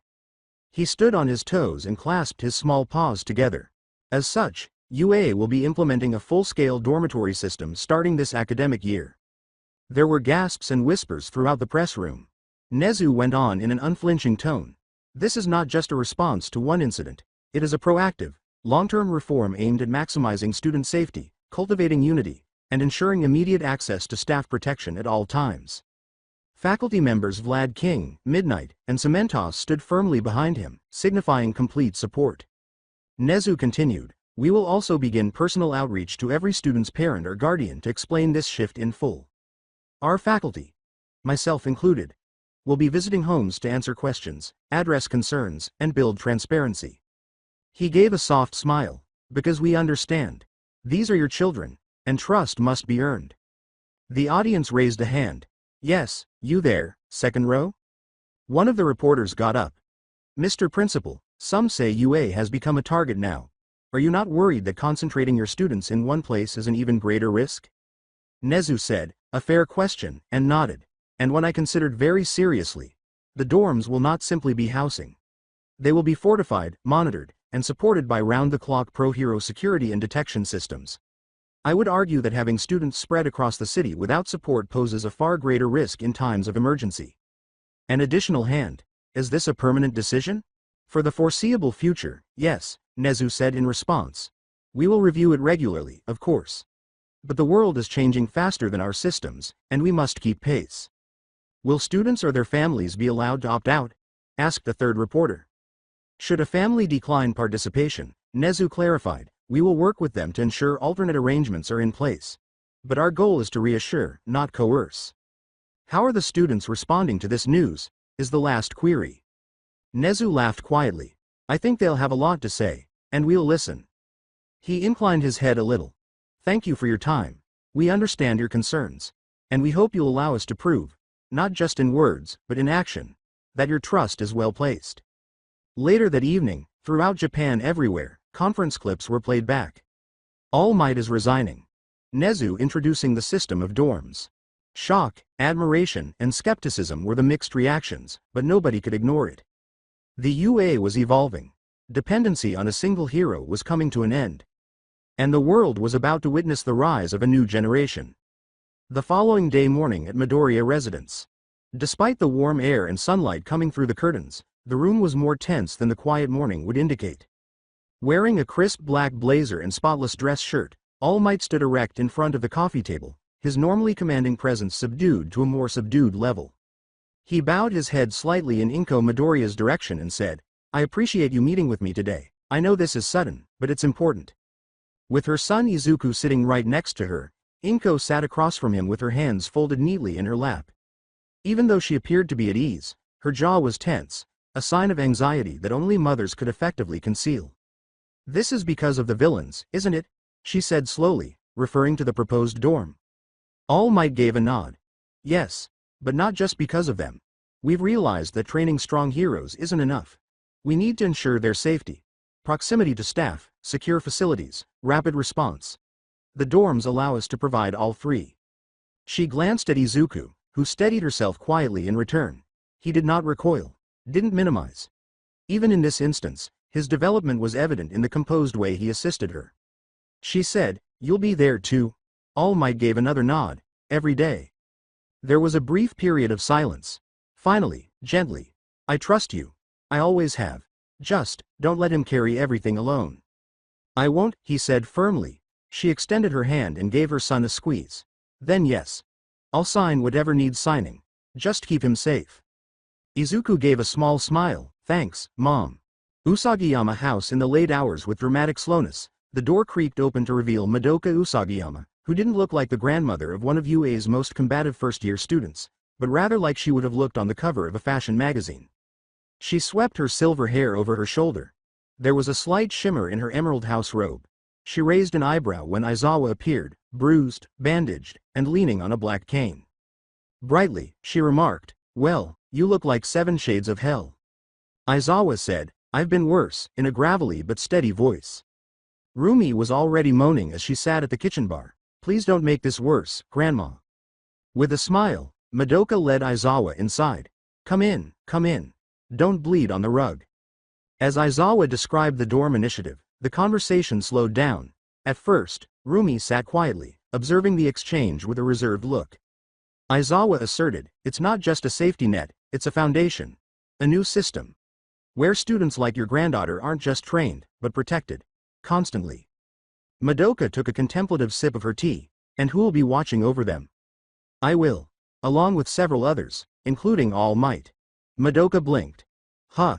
The big guy himself?" "Yes." Rumi scowled a little. She went on, "I think it's a good idea. It's not about walls. It's about having each other's backs." The look in her grandmother's eyes softened slightly, then went back to making jokes. "Well, far be it from me to keep my little Bunbun from finding glory and hormonal boys to terrorize." "Grandma." Madoka grinned and continued, "You have my blessing, but if I hear one whisper about anyone bothering her." "I'll handle it," answered Aizawa. Madoka appeared impressed. "You've got backbone. I like you." Yaoyorozu Estate. In the morning, Nezu spoke to the Yaoyorozu family in their opulent private lounge, his polished paws resting delicately on a silver tea dish. Momo sat between her parents, whose faces were equally unreadable despite their well-tailored suits. "The decision to implement dormitories is rooted in pragmatism," Nezu stated. "The reality is, the enemy has moved. If we do not move with equal precision, we risk repeating what happened at the USJ." Yaoyorozu scowled. "It's a bold step." Nezu gave a nod. "It's a necessary one." Momo sat up more. "I trust my classmates, and our teachers. I believe this is the right move." Her mother covered hers with a gentle hand. She whispered, "You've never spoken so clearly about something like this. Then we trust your judgment." Her father nodded once, firmly. "You have our permission." Nezu grinned. "Thank you. She is in capable hands." Mid-afternoon at Iida residence, President Mike sat in their elegant parlor with Tenya and the rest of the Iida family, adjusting his vest. Tensai Iida, popularly known as Ingenium, stood on one side, his armor neatly arranged and polished. Hizashi stated clearly, "We think this dorm system is the next step forward in hero education. It's not only about protecting students, it's about ensuring they're never isolated in times of crisis." Tenya nodded in a composed yet arrogant tone. "I agree. UA is taking responsibility, and I want to be part of a generation that leads by example." Tensai laughed. He always liked structure. "You've done well, little brother." Hizashi caught their father's eye. "And what about faculty coverage? 24/7 oversight. Pro heroes on rotation. Aizawa, myself, and others will be present every day." Despite the emotion in her eyes, Tenya's mother grasped her hand tightly. "Then yes. We trust you. We trust UA, Hizashi said. "Thank you," bowing. "We won't let him down." Kirishima residence. Evening Midnight had uninvitedly accepted a dozen cookies and a cup of hot tea, while Kirishima's mother was beaming proudly next to her son. "So he'll be training with his friends every day?" she inquired. "Under supervision," stated Midnight. "But yes, he'll never be more than a few minutes from help or training." "I'm in," Kirishima exclaimed with a smile. "That sounds awesome." The mother tousled his hair. "Take care of him, all right?" "You got it." All over the city the same message was heard in every home that was visited, and each parent, guardian, aunt, uncle, or older sibling ultimately responded in the affirmative. No one was a holdout. No refusals. Because, in spite of the risk, UA was adjusting. Trust was gained as a result. Cookies were offered by some. Others issued cautions. Some merely thanked them and nodded quietly. But the doors opened one by one. The dorm system was then implemented. The following day the UA group chat for Class 1A, 9:17 a.m. Mina. "All right, listen to me. Beach trip. Denki. Indeed, 1,000 votes. Toru. I can finally put on my new bathing suit. Jiro. You require assistance. Ochako. To be honest, that sounds fantastic. Sato. I can bring water bottles and energy bars. I'll bring the cooler, Kirishima said. I'm ready, you know that. Iida. Don't forget to pack at least 2 towels per person, stay hydrated, and wear sunscreen. Denki. Bro, this isn't an expedition, we're heading to the beach. Momo. I can bring more refreshments, shade stands, and umbrellas. I am going to make some iced tea. Jiro. Why does it seem like chaos will ensue at the end of this? Izuku. Dagoba Beach is what Rumi and I recommend. Neat, roomy, and not overly packed. Rumi. Large enough to submerge Denki in the sea, too. Denki. I still haven't done anything. Home in Midoriya, later that morning. Rumi was standing close to the mirror, idly checking herself out in Izuku's shirt, a loose-fitting all-might t-shirt that she had tied off just above the waist. Below that, the curve of a black bikini string teased from underneath her tight denim shorts that hugged her hips. As she rearranged her beach bag, her long white ears twitched a little. She winked over her shoulder and said, "Are you sure you won't catch fire when I remove this shirt?" As Izuku packed away their remaining snacks and towels, he looked up. "If I combust, it'll be quietly and respectfully." "MMHM, she teasingly said. "Better hope no one else combusts. This beach body's for you." She jumped straight onto his back before he could respond, slid into her typical piggyback position with her legs cradling his sides and her hands locking behind his neck. "Ready, hero boy?" He grunted softly and repositioned his hold on her legs. "Always." Then, with the sun rising high and the ocean calling, the two started walking through the city's streets. Arrival at Dagoba Beach at midday. The shore stretched out like a sun-drenched welcome mat, waves crashing gently in the distance, seagulls wheeling in lazy spirals above them. Thanks to Izuku's sweat and hard work, the once infamous dumping ground was transformed into a pristine, tranquil paradise that now serves as a gathering spot for recuperation and laughter. As the beach appeared, Rumi rested her chin on Izuku's shoulder and leaned forward on his back. "You really brought this place back to life, huh?" "Guess I did." With her hands on her hips and a smile on her face, she slid down and landed lightly on her feet next to him. "So proud. Might have to reward you later." Later? Her forehead raised. Well, not in public. His only reaction was a composed smile, but she couldn't help but notice the faint pink tint in his ears. Their arrival was not the first. A little farther down the sand, they were met by a familiar wave of vivid colors and voices. Denki, who had somehow managed to spill half a bucket of water on himself, was already building an uneven sandcastle with Mina, who was already bouncing around in a hot pink swimsuit. Wearing sleek black swimwear that was a departure from her usual style, Jiro sat under a parasol with a book and a portable speaker. While Momo, dressed in a simple two-piece, was carefully arranging umbrellas and folding chairs, Iida was attempting to control foot traffic like a lifeguard on duty. Wearing a sporty navy suit, Ochako was excitedly waving as he spread bento boxes out on a blanket. While Toru wore a purple polka-dotted two-piece with her towel and sun hat, Shoji and Sato were effortlessly carrying a number of heavy coolers and totes. "You!" Mina exclaimed, frantically waving. "Lovebirds have arrived." Denki added, "Piggyback champions. How's the view from 6 feet up, Rumi?" She spit out her tongue and shot back, "Better than your jokes." "Rumi," Ochako beckoned them, "come sit with us." Rumi and Izuku went up to the group and took their places close to the other students. Iida noted their punctuality, and Momo handed them cold bottles of iced tea. Shoji positioned himself close by and inquired, "Did Bakugo respond?" "Nope," said Denki. "Probably yelling at the sun somewhere." Momo said, "Todoroki?"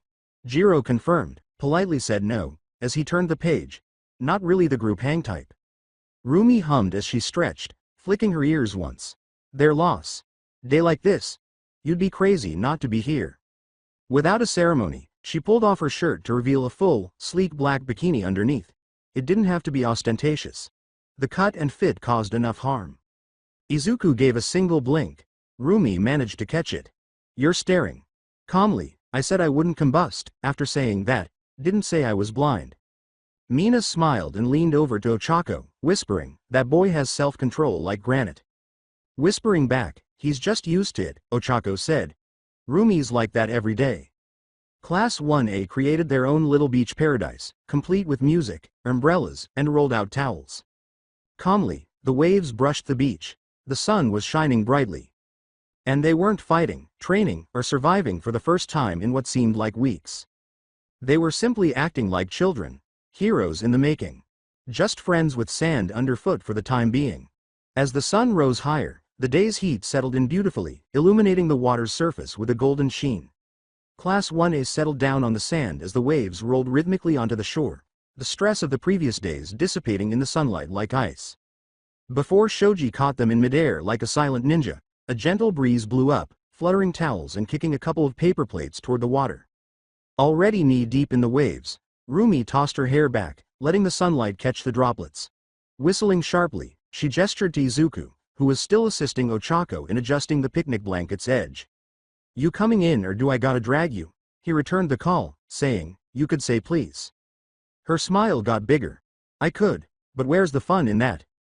Izuku's lean, scar-dotted frame, carved with defined muscle from years of work, was exposed when he peeled off his black tank top. Mina nudged Jiro despite the fact that he wasn't particularly showy about it. She muttered, "Izuku's seriously built like a gladiator." Jiro never even raised her head from her book. He's the "I could lift a car but I'm too polite to mention it" type. Denki, wading into the surf behind them, added, he'd probably apologize to the car. Start of the beach games teams were formed. A makeshift volleyball match pitted Sato, Shoji, and Iida against Kirishima, Denki, and Izuku, and Mina and Toru formed a cheer squad. Rumi was only mildly interested until someone proposed spiking the ball at Denki's head to score points. Izuku yelled, "Heads up, Sparky," as he leapt to stop a lob and tapped the ball precisely into Denki's blind spot. Bam! Explosion of sand. Like a cartoon rag doll, Denki flopped. "I'm alive," he released a moan. "I saw God." She was holding a beach umbrella. Jiro called out, "Idiot," from beneath her parasol. Mina yelled, "That's 1 point to Team Smash Bros."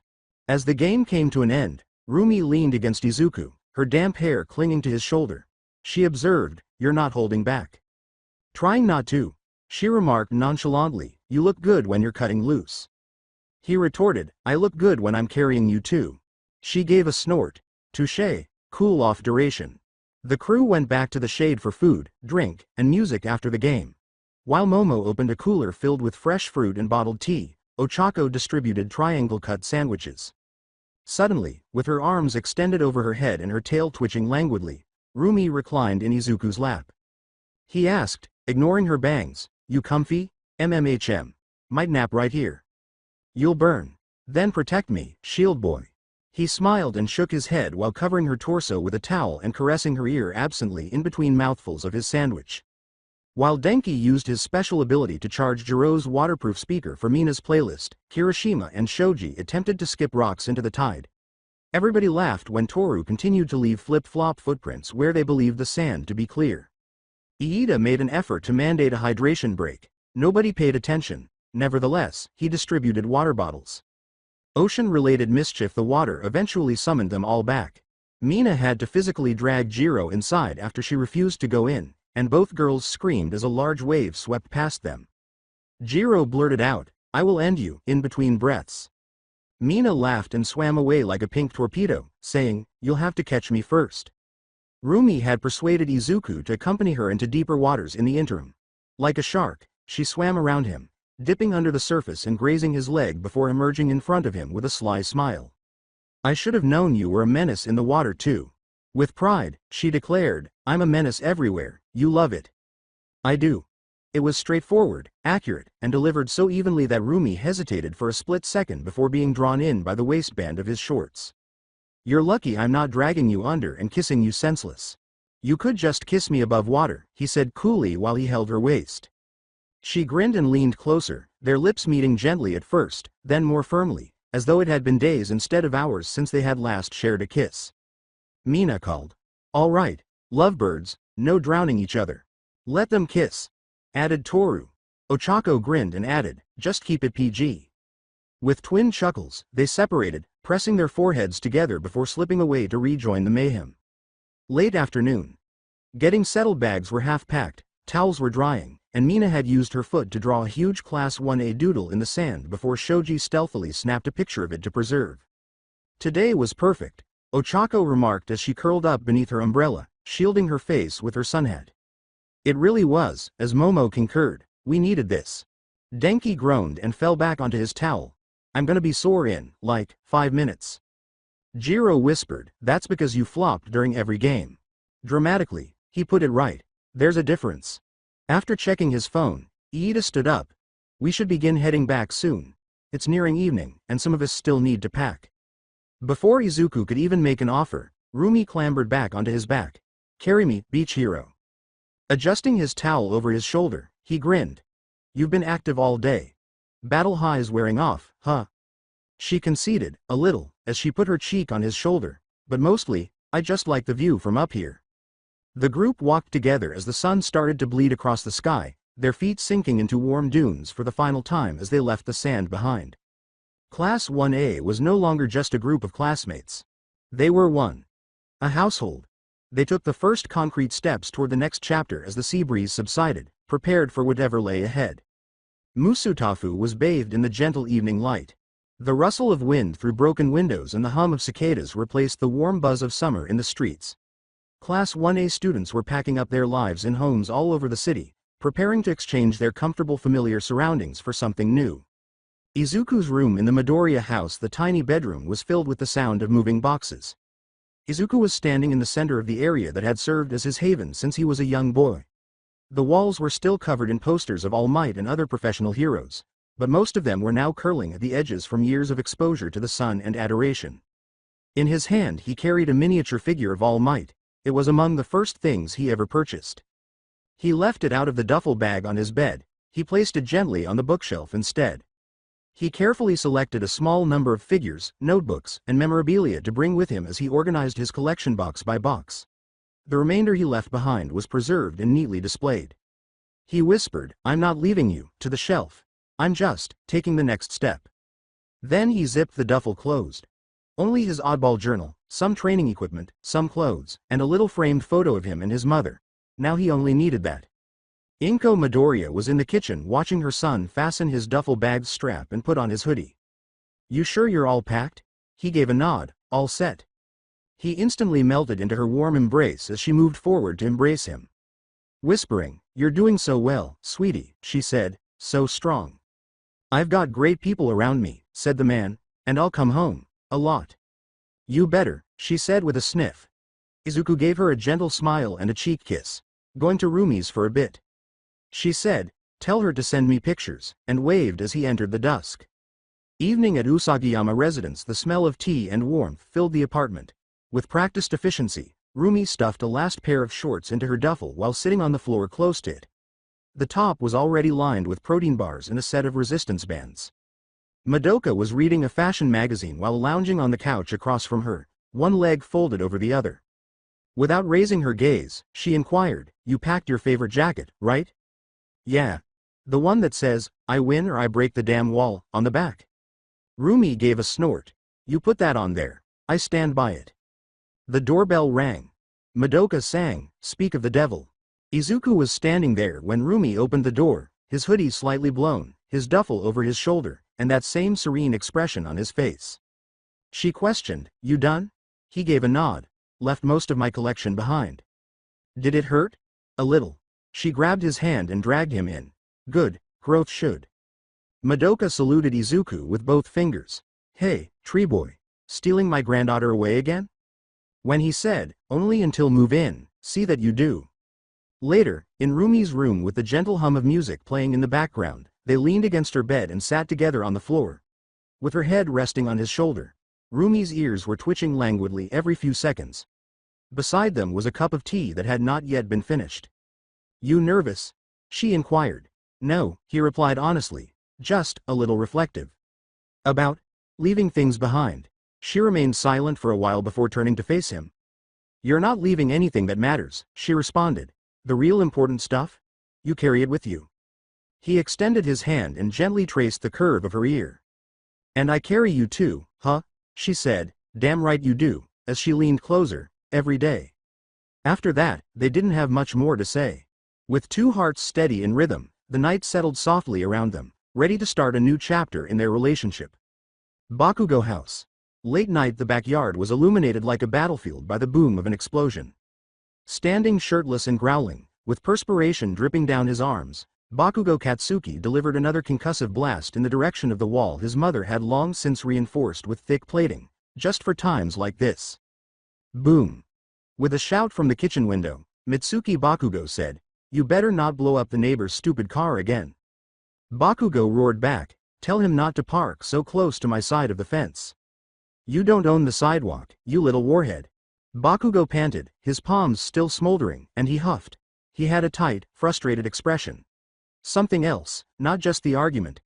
There was something under his skin that was clawing, heavier, and uneasy. Chugging cold water straight from the bottle, he stormed back into the house and yanked open the refrigerator as if it had personally offended him. Mitsuki leaned against the doorway and muttered, "Don't you melt my damn shelves again," with her arms crossed.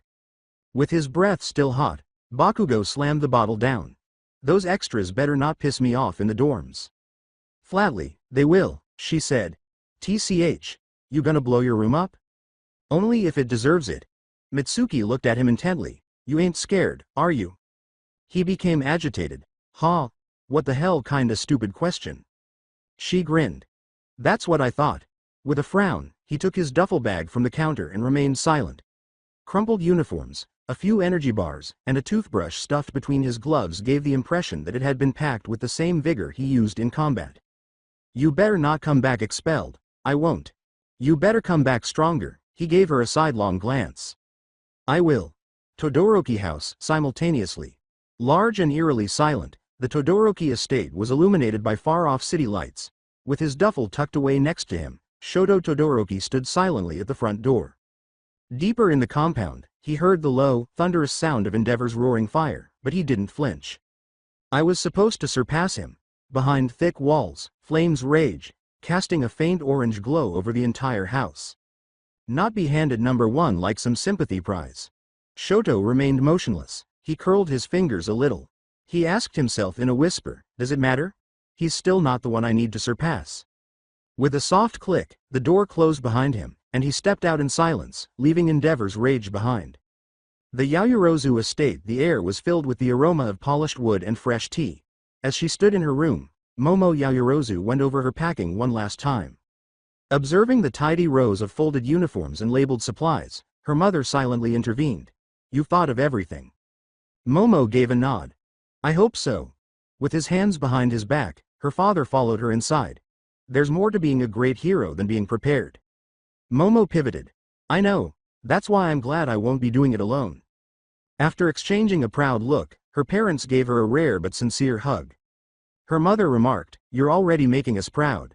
Kirishima family as Kirishima flexed in front of the mirror, attempting to determine whether his explosive crimson, or classic red, tank top looked better. Laughter reverberated throughout the kitchen. His mother said, Wear the one that screams, I'm reliable, while preparing a farewell dinner. So the red one, smiled Kirishima. She went on, You've got this, Eiji, and stepped over to pinch his cheek.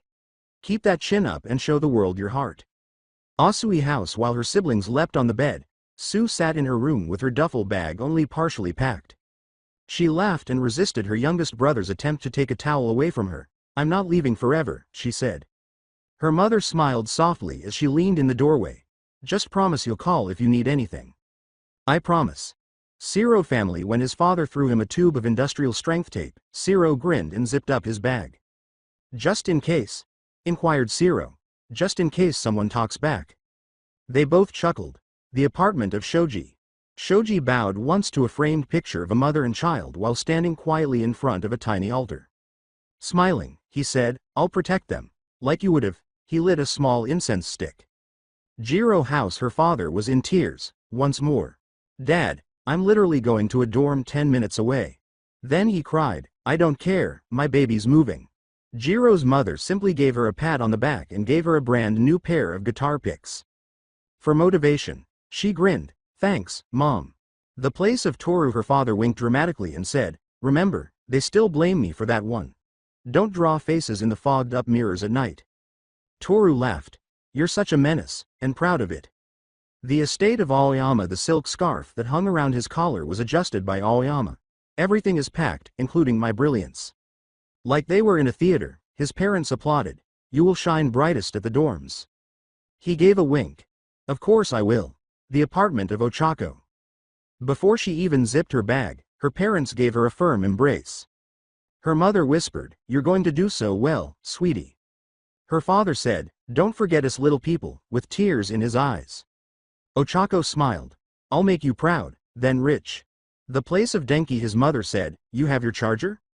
Yes. Portable one? Yes. Backup one? Mom, she gave him another. You'll thank me when you're out of juice. With a laugh, he threw it in. You're the best. Class 1A was about to experience something new as the city fell asleep. They said goodbye. Hugs were exchanged.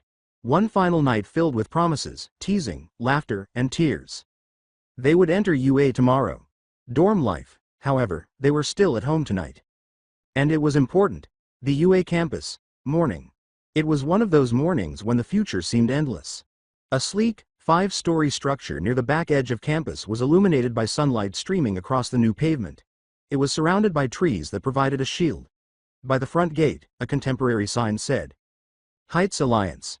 A Class 1 residence, it had the appearance of something from a catalog. Surrounded by soft green lawns and trimmed hedges, the architecture was clean and the brick and steel blended seamlessly with reinforced glass panels. The sides were lined with large windows, and the 4th and 5th floors were surrounded by a broad balcony.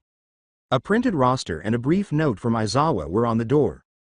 Your rooms are listed. Settle in. Don't break anything. Curfew is 10 p.m. sharp. No, seriously. Arriving first, Izuku and Rumi were among the first to arrive, of course. She was, of course, on his back, her favorite perch, with her chin resting on his head, her arms slackly slung over his shoulders, and her legs comfortably hooked around his waist. She grinned and asked, You really carried me all the way from the train station? Wasn't that far. I don't hear you complaining. I never do, he remarked, gently moving her to allow her to extend her arms. Together, they stopped in front of the building and surveyed it. Rumi gave a low whistle. Damn. UA really pulled out the stops, huh? It's impressive, mentioned Izuku. This'll be good for everyone, safer, smarter. Closer, she slipped in. He glanced at her as she leaned forward and whispered, her breath warm against his ear. We are so sneaking into each other's rooms for sleepovers. Izuku chuckled quietly to himself. You were going to do that no matter what I said. Damn right. Their time alone was short. Iida arrived next, his suitcase immaculate, almost glistening.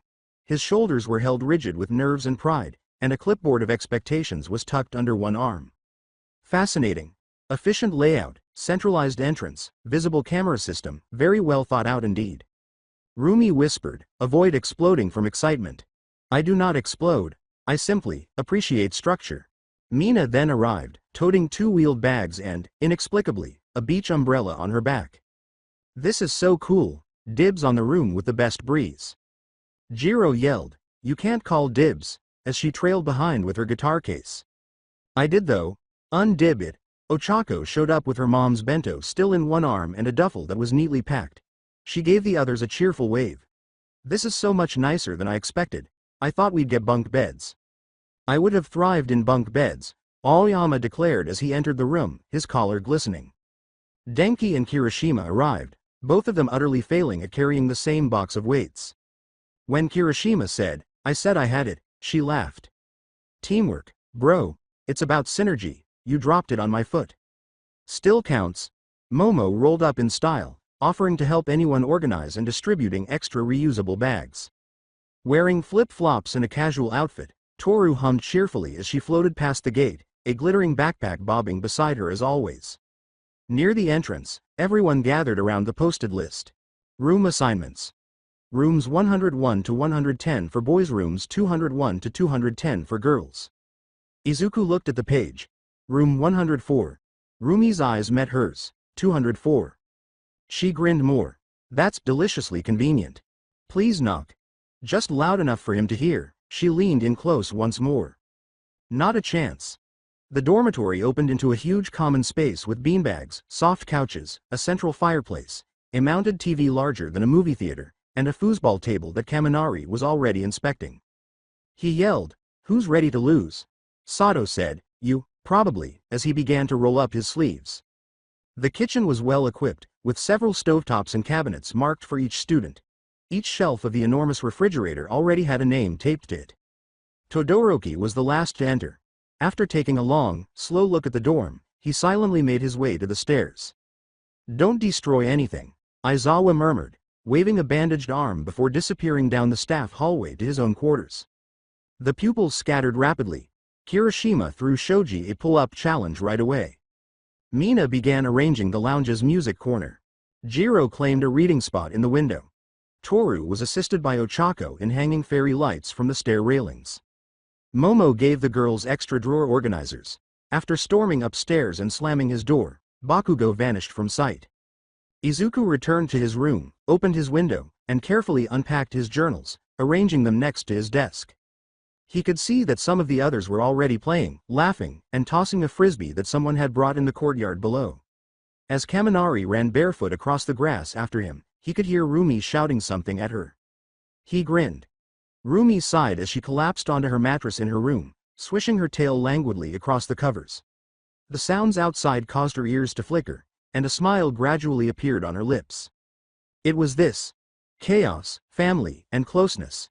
Storms of her favorite type. She was eager to enter 104 covertly. Warm wooden walls and glass windows were streaked with long orange hues as the sun sank low over Heights Alliance. Class 1A was getting used to living under a new roof, and the dorm was humming with activity. The halls reverberated with footsteps, laughter, and the occasional crash of something toppling, but it wasn't chaos yet. While Jiro sat on the couch and watched the entire scene with mild amusement, Mina was hanging ornamental lights in her tiny music corner and stringing them up with denki. Momo labeled cabinets and arranged snacks by type, utilizing her meticulous and considerate nature to assist with kitchen organization. The aroma of warm cinnamon filled the dorm as Sato began to bake. Nearby classmates were cheering them on as Kirishima and Shoji occupied a corner of the common room and engaged in a friendly arm wrestling match. Shiro showed Toru how to operate the new movie projector screen while Ochako and Sue played cards. Izuku was unpacking his final belongings in the midst of everything. His room was uncomplicated, tidy, and already had a homey feel. He had training weights beneath his bed, his journals neatly arranged on his desk, and a few selected all-might figures on a small shelf, enough to keep him grounded without taking over the room. He heard a gentle knock, 3 brief raps, while he was checking his window latch again. Already knowing who it was, he turned. Wearing one of his baggy sleep shirts and what could hardly be considered shorts, Rumi slipped in like a shadow. Without a word, she closed the door behind her, her hair down and her ears perking up and down. As she crossed the room, she said, "Miss me yet?" He grinned and remarked, "You were gone for maybe an hour." That long, huh? In her mind, she stretched out like she owned his bed, so she flopped onto it. She curled against Izuku's side as easily as if she were supposed to, and he lay next to her. He inquired, "You settling in okay?" But your bed is comfier, and you smell better." He put a hand on her hip and snorted, "You know we're not technically supposed to do this." And yet, she whispered, bending her head to plant a kiss on his jaw, "Here I am." The sounds of movie night started to fill the air downstairs, with Mina and Shiro arguing over movie genres and Denki shouting something about popcorn. However, the world seemed to stop up here in the peaceful comfort of room 104. Izuku brushed her hair back and turned slightly. "You good?" "Yeah," she said in a whisper. "I just needed to end the day with you." Slowly and steadily, he planted a kiss on her forehead, "Always." Outside, the windows glowed with the glow of the dorm lights. Class 1A was settling in inside. The bonds were getting tighter. It was easy to laugh. And beneath a roof that would soon feel like home to them all, 2 hearts beat in perfect rhythm behind a softly closed door. The following day, motes of dust were caught in the golden glow of the morning light that slowly made its way through room 104's blinds. Except for the faint sound of birdsong outside and the gentle rise and fall of breath, the air was silent. Izuku blinked the sleep from his eyes and was the first to stir. White hair spread like snow on stone across his chest as Rumi lay against him, entangled in blankets and limbs. She flicked one ear. She muttered, "Son's rude," with her head barely raised. He whispered to her, "You forgot to close the blinds," as his fingers brushed her back. "We've got school today." She whispered, "Gross," and buried herself once more in his shirt. He chuckled softly. "You want 5 more minutes or a proper breakfast?" A beat was heard. "Breakfast, but only if you carry me." With a warm smile, he rolled his eyes and gave her a gentle prod. "Uniform first." In one fluid, languid motion, Rumi rolled off the bed with a grunt. She put her UA on. She wore a uniform that showed little regard for symmetry. Her skirt was slightly wrinkled, her blazer was unbuttoned, and her tie remained loose. Her ears were erect and unrepentant, and her hair was wild. He teasingly said, "You look like a delinquent." Stuffing her feet into her shoes, she declared, I am a delinquent, just a hot one. Heights Alliance was already up and about downstairs. Bakugo crouched over the stove as if it had personally offended him, and the air was heavy with the scent of cinnamon and burnt garlic butter. He flipped an omelet with needless force, his mouth clenched in a frown. Don't touch my food, he declared with a growl. I only cook so you damn extras don't ruin it. Beside him, Sato worked in silence while placing a tray of sweet rolls that had just risen on the counter. No one's touching your food, man. Chill. Bakugo yelled, I am chill, and slammed a spatula down. While Iida hovered, directing traffic with firm hand gestures, Momo arranged plates and cups at the dining table with her customary accuracy. Let's maintain structure. A well-executed breakfast sets the tone for the day. Jiro stared at him half-lidded, coffee in hand.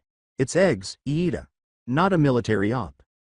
Headband-like, Denki wandered in with his tie around his head. He looked down and said, Has anyone seen my... Oh, never mind. You're a walking disaster, Mina said, laughing as she sat in a fuzzy robe on the counter and kicked her legs.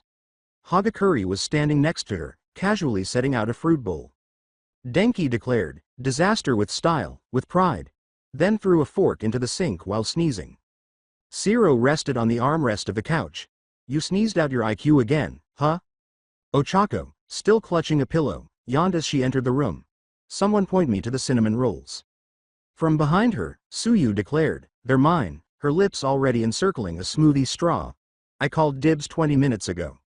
After their morning workout, Kirishima and Shoji returned laughing about an incident involving protein bars and almost fatal squats. 2 towels were wrapped around Kirishima's neck. Yo, breakfast smells manly today. Constantly composed, Ojiro assisted in moving the group's chairs while jokingly guiding Denki out of Bakugo's swing range. Shoto was the last to enter. He wore a perfect uniform, he had an unreadable face. He simply walked past everyone, sat down close to the far end of the table, and stared at the wall as if it were offensive. He didn't say hello or engage in small talk. Dude, said Denki in a whisper, he's extra icy this morning. Maybe he needs a hug, Toru said. Maybe he needs an exorcism, Jiro returned the mutter. With his arms folded in silent reflection, Tokiyami sat in the corner. His words, the morning rises, dark shadow went on, and it brought pancakes, grab some before Bakugo flips the table. Aoyama posed on the final step, his cape glittering behind him as he practically shimmered down the stairs. Bon maiden, friends, may your brilliance shine brighter than. Nope, Jiro interrupted him. We're muting you until at least second period. There was rhythm in spite of the buzz. Class 1A moved like pieces of a whole, not just coexisting. Joking. Breakfast. Arguing. A strangely harmonious blend. There were a few smirks and sardonic murmurs as Rumi and Izuku moved in mid-flow, eliciting neither gasps nor gasps of surprise. Ah, the lovebirds have landed, Mina remarked while consuming a glass of juice. Took your time, also said Zero. Denki began, they were probably, but stopped when Rumi turned to face him. Half-lidded, she snatched up some toast and fell onto the couch. I will punt you. Izuku waved to the other people. Morning. Bakugo kept his eyes on the stove, nobody asked. Muttering, I thought they were already here, Shoji looked up. They were, said Fumikage. Iida cleared his throat as if to say something, but changed his mind. Let's keep things moving. It's nearly time to depart.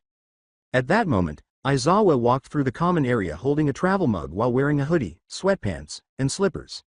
He glanced around the crowded room, where students were gathered in every corner. He saw Kaminari about to drop a plate and Rumi on the couch once more. He gave one blink. Then, without a word, turned around and left. Hero, mumbled Jiro. Rumi and Izuku stood by the door as the class gathered toward the front entrance, backpacks slung, energy humming. She gave him a shoulder rub. You ready? For class? Nope. For tradition. There was nothing more he needed. He lowered himself a little, and in an instant she was on his back, arms encircling his shoulders, legs locked at his waist as if by instinct. He stood comfortably. You're never going to walk to school again, are you? He said, taking a step forward. With her chin resting on his shoulder, she whispered, Why would I? You're comfortable. People are watching. They should. Outside, the morning was bright and the sky was clear. Already, the class was heading toward UA along the path. The main structure. A few of them made points. Some people rolled their eyes. Nobody was taken aback. Without complaining, Izuku carried her. Since it was more than just a ride, it was standard procedure. They were the ones. It was also the start of the ascent. The route to UA's main building meandered through the campus, with tidy stone walkways surrounded by hedges that had been clipped and cherry trees that were just starting to open. As Class 1A headed toward their first full school day since moving into the dorms, the crisp, cool spring air was tempered by sunlight that warmed the backs of uniforms. With her chin resting contentedly on his shoulder and her legs neatly wrapped around Izuku's waist, Rumi rode on his back as if it were her throne. She occasionally flicked her ears, picking up bits of conversation. From a few steps behind them, Ciro remarked, "You two are going to give someone a cavity with how domestic you are." Rumi muttered, "It's tradition," without opening her eyes. "It's codependency," Jiro curtly added. Mina nudged her and said, "Oh come on, it's adorable. They're like a fantasy novel cover. The hero and the savage bunny princess." When Ochako said, "I'd read that," he laughed. "Sounds like a bestseller." Denki jogged forward and began to backtrack in order to confront them. "So, Midoriya. Is she heavy or are you just ripped now?" Calmly, "She's not heavy," Izuku stated, "and yes." Rumi continued, slapping Denki's head with one ear. "Damn right I'm not," she said. "Call me heavy again and I'll put you through a wall." Denki faltered. "Worth it." Shoji strolled next to Kirishima, silently watching as usual. Kirishima smiled. "Honestly, this whole dorm thing's already making us tighter. Like, we're vibing more." "Vibing?" Ojiro asked again, perplexed but curious. Shoji remarked, "I think that's good." Just ahead, Momo and Iida were walking in unison while having a light conversation. Momo said thoughtfully, "I was thinking of changing the support straps on my utility belt. The weight distribution could be improved if I carry the heavier gear on the lower left." Iida nodded and said, "That's very tactical. I recently adjusted my ankle guards to reduce friction during acceleration bursts. I still get some drag if I overcorrect." Momo grinned. "Perhaps we should test changes together during sparring this week." Iida smiled. That would be most enlightening. Hagakure and Mina had drifted over to join Rumi and Izuku. "So," said Hagakure in a playful tone, "when's the wedding?" "Tomorrow," was Rumi's blunt response. Mina shouted, "Dibs on Flower Girl." Izuku silently said, "Don't encourage them," attempting to hide a smile. With his cape flapping, Aoyama strode in from the back of the group. "Ah, the eternal bond between lovers, so radiant, so blinding." "Like your jacket," exclaimed Fumikage. "An affront to the abyss." Aoyama said, "Merci," with a flourish. Bakugo growled softly from behind, "You're all loud as hell." Jiro called over her shoulder, "Then walk faster and leave us behind." "I might," he yelled, glaring directly ahead while jamming his hands into his pockets. Shoto walked in front of everyone, his face unreadable and his eyes focused. He remained silent, didn't reply. Completely untouchable, just moved with silent determination. Nobody made an effort to attract him. The atmosphere had changed a little by the time they arrived at the classroom. It was still lighthearted but now more somber. Bags slung, shoes squeaking on tile, they gathered in small clusters as they entered through the door. The sun was shining through the windows, and the desks were arranged in neat rows. There was the familiar, slightly musty smell of old textbooks and whiteboard markers. Izuku exhaled with a contented smile as he gently lowered Rumi onto her seat in the second row and sank into his next to her. Unfazed by the rule she was breaking, she stretched like a cat and then propped her shoes up on the desk. Students arrived and took their seats one by one. Some were already taking out their notebooks, while others were still dozing off. The door then slid open. Wrapped in his scarf like a man who had battled 3 hours of sleep and lost, Aizawa entered completely recovered. It appeared as though his hair had lost a battle against a pillow. As if it contained the universe's secrets, he carried a thermos. His eyes half-lidded, he looked around the room. Nobody was brave enough to speak. "You're all early," he stumbled. "We were excited," Iida confessed sincerely. Aizawa responded, "Don't lie to me this early in the day," and placed the thermos on the desk. "I'm not emotionally prepared."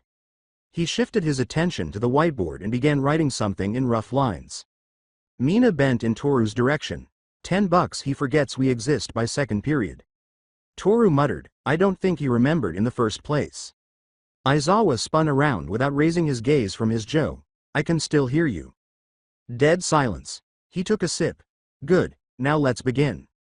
Aizawa put down his thermos and stood motionless for a moment. With one hand holding the marker loosely, he simply stood there, looking around the room as if he were measuring each one. You all did well at the USJ. The words landed heavy, but they were quiet, barely audible above the hum of the overhead lights. Some pupils blinked. Some shifted slightly in their chairs. You held your ground, he added in a clear but flat voice. You worked together. You kept casualties to a minimum. You kept each other alive. That wasn't luck. An uncommon pause. Respectful, almost. Then he continued in the same tone, but you're not heroes yet. The room immediately became more tense. Don't get cocky, he said, squinting his eyes. That was an unplanned test, and it was only the first of many. You handled it. Good. But real villains don't care about your progress, and neither do I. He picked up his thermos, walked over to the desk, and took a long gulp, continuing to observe them. Then, slowly, he said, your battle has just begun. The class changed. There were a few murmurs in the room, low, unsure voices. Denki raised her eyebrows as she turned to face Jiro. Kirishima and Mina looked at each other. Fumikage even furrowed his forehead. Rumi just leaned back with her arms crossed and her eyes unwavering. Izuku's hand was ready, not afraid, as it gripped his desk. Aizawa waited for the tension to subside, just enough to get started. The next bomb was dropped by him. The UA Sports Festival is in 2 weeks. Quiet. Then came. Wait, what? Blurted Denki. With wide eyes, Ochako questioned, are we ready for that, after what happened? You better be, mentioned Aizawa. Because the world will be watching. Every hero agency. Every scouting eye. Every villain, too. That means no hiding. You step into the arena, you show who you are. A few people's mouths fell open, others became luminous. Bakugo's eyes glowed with danger as he cracked his knuckles, finally. Mina almost jumped in her chair. This is gonna be huge. Aoyama jotted down, I already have outfit concepts, in his notebook. Starting today, Aizawa continued, your hero training after lunch will focus solely on sports festival prep. You'll have freedom to pursue what you think you need, speed, strength, strategy, stamina. Whatever makes you dangerous. Rumi grinned. Oh, it's on. Already, Izuku's mind was whirling, going over training options like cards in a deck. He required command. Strength. Increased effectiveness in combat at mid and long range. Don't waste this, concluded Aizawa. You've got 2 weeks to stand out, use it. He walked over to the door, and now, he declared without formality, literature. With a spectacular bang, the classroom door slammed open. YHHHH. What's up, Class 1A? Present Mike practically burst into the room, his scarf flaring out behind him like a sound cape, his yellow shades gleaming. His entrance was so loud that Denki's pen flew. Literature, baby. You ready to learn about symbolism and metaphors and shouting about classics? Aizawa didn't even give him a glance. Good luck, he muttered as he passed, and vanished into the corridor. With a quiet sigh, Momo picked up her textbook. Rumi whispered, you think he actually grades based on decibel level? As she leaned toward Izuku. I wouldn't bet against it, he answered back. Mike clapped his hands in attendance. Let's dive into some Shakespeare, y'all. Suddenly, the room was filled with noise once more. It seemed that the drama had started along with the battle. With its typical mechanical chime, the lunch bell rang, but something wasn't quite right. Too motionless. Similar to the quiet before a storm. Denki, who was close to the front, came to the door and froze as Class 1A was halfway through packing up. Hey guys? His voice tone made people pay attention. He took a step back. Outside, there was a crowd. Not a small group of pupils. A wall.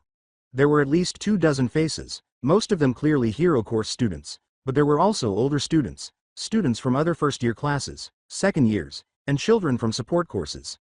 A boy with sharp, weary eyes and wild lavender hair stood in the middle of them. His voice was even as he took a steady, well-practiced step forward, hands in his pockets. Saying, I'm Hitoshi Shinso, and I'm not here to throw hands, not today. But I am here to make something clear. Class 1A remained silent and observed from the doorway. You got lucky. That's what everyone's saying, right?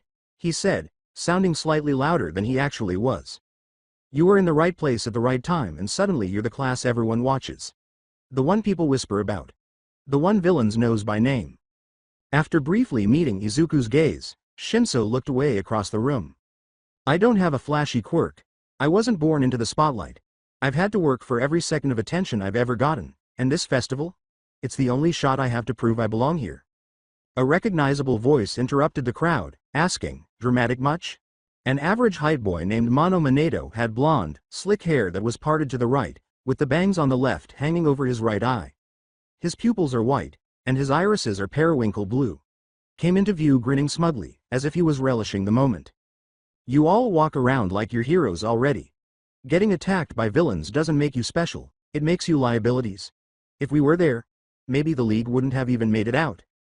Standing next to him with his arms folded and his voice steady was Tetsu, another young man with chin length, untidy gray hair that doesn't seem to change shape and black eyes that are tilted inward and lined with thick, jagged, tan eyelashes. You guys think you're unbeatable now? Like you've earned some crown? You didn't win anything. You survived. That's it. They're jealous, Mina said in a tight whisper. Yes, Momo clarified softly, her eyes squinting. It would seem so. Behind them, Shinso gestured to the classroom. There's still one seat open in your class. You think they're not watching to see who earns it, who takes it? Like a knife, the words pierced the quiet. Izuku then took a step forward. Not in a hurry. Not upset. Simply remain calm, complete silence. The sort of silence that precedes a blast. As he arrived at the doorway, his footsteps made a faint echoing sound on the tile. He glanced at the crowd, but not up or down. Via them. He spoke in a low but distinct voice. You think what happened to us was some kind of shortcut? Nobody responded. You think being targeted by killers and monsters gave us an advantage? That watching our teachers bleed, fighting with everything we had just to breathe by the end of it, was some kind of gift? Now he stepped fully into the doorway, his voice rising just enough to shake the walls as his shadow hung long behind him. You weren't there. You didn't hear 13 scream when she was torn into by her own quirk. You didn't watch Eraserhead stand alone against a monster while we scrambled to survive. You didn't see the look in Shigaraki's eyes when he wanted to erase us. He held the doorframe in his hand. You weren't there when we thought we'd die. No one in 1A spoke behind him. Bakugo was motionless as well. Even Rumi. Green, glowing, and wide with the storm brewing behind them, Izuku's eyes locked onto Shinso's. This isn't about who's flashy, or who was in the news. This is about survival. About standing back up after the world breaks your legs. If you want to prove something, then prove it. In the ring. At the sports festival. But don't you dare stand outside this door and act like what we lived through makes us less. His breath was hot, steady, anger simmering beneath the surface. The sea parted as Izuku passed through their wall and beyond the crowd. He refrained from pushing, didn't recoil, they simply shifted. Rumi came after. As if it were the most natural thing in the world, she stepped out beside him with ease, smiled sharply at the crowd, and then leapt onto his back, putting his arms around his neck, tucked behind his hips or his legs. Damn, she said softly, pressing her voice to his ear, that was hot. He continued to walk. She grinned as she pressed her cheek against his. I think I just fell for you all over again. Minutes had passed since the lunch bell rang, but the reverberation of the recent events was still palpable in the hallway. The flames were still burning behind their eyes, but Class 1A had fled the confrontation like smoke from a fire. With his hands in his pockets and his jaw clenched, Shinso stood where Midoriya had gone. He watched them all leave, and remained motionless until they were out of sight. At last, Monoma had stopped grinning at his side. With an almost irritated tone, he questioned, "You're really just gonna let that go?" Shinso took a moment to respond. His voice was even when he did. I'm not here to talk big. I'm here to make my move. Then, with his head down and his spine straight, he turned and left. Lunchroom. 12:25 p.m. The atmosphere in Class 1A was different, even though the lunchroom was its usual cacophonous self, trays clattering, students laughing, announcements buzzing overhead, still, concentrated, unified. They occupied a single long table close to the middle of the room rather than dividing into their customary groups. Elbow to elbow. A line of defense that required no justification. Bakugo and Shoto were the only people sitting apart, each by themselves at their own tables, silently observing. However, they sensed the change even from a distance. Conversation didn't start right away, but the rest of the class sat shoulder to shoulder with their meals steaming in front of them. Denki finally let out a loud, dramatic sigh to break the silence. Okay, I just need to say this, Izuku, you scared the hell out of me, man. Others laughed, relieving the tension. Zero remarked, you and me both, like, I've seen you charge into danger, yeah, but that was like words as fists. Jiro further stated, not fists, with a head tilt, more like blades. Kirishima chuckled and said, bro had villain monologue energy for a second, I was ready to go full anime rival speech on the crowd if he kept going. Iida said, I thought it was inspiring, and she nodded gravely. He spoke with righteous conviction. A model for a hero conduct under duress. Denki blinked. That was under duress? Looked like he was about to win a courtroom drama. I dunno, said Toru.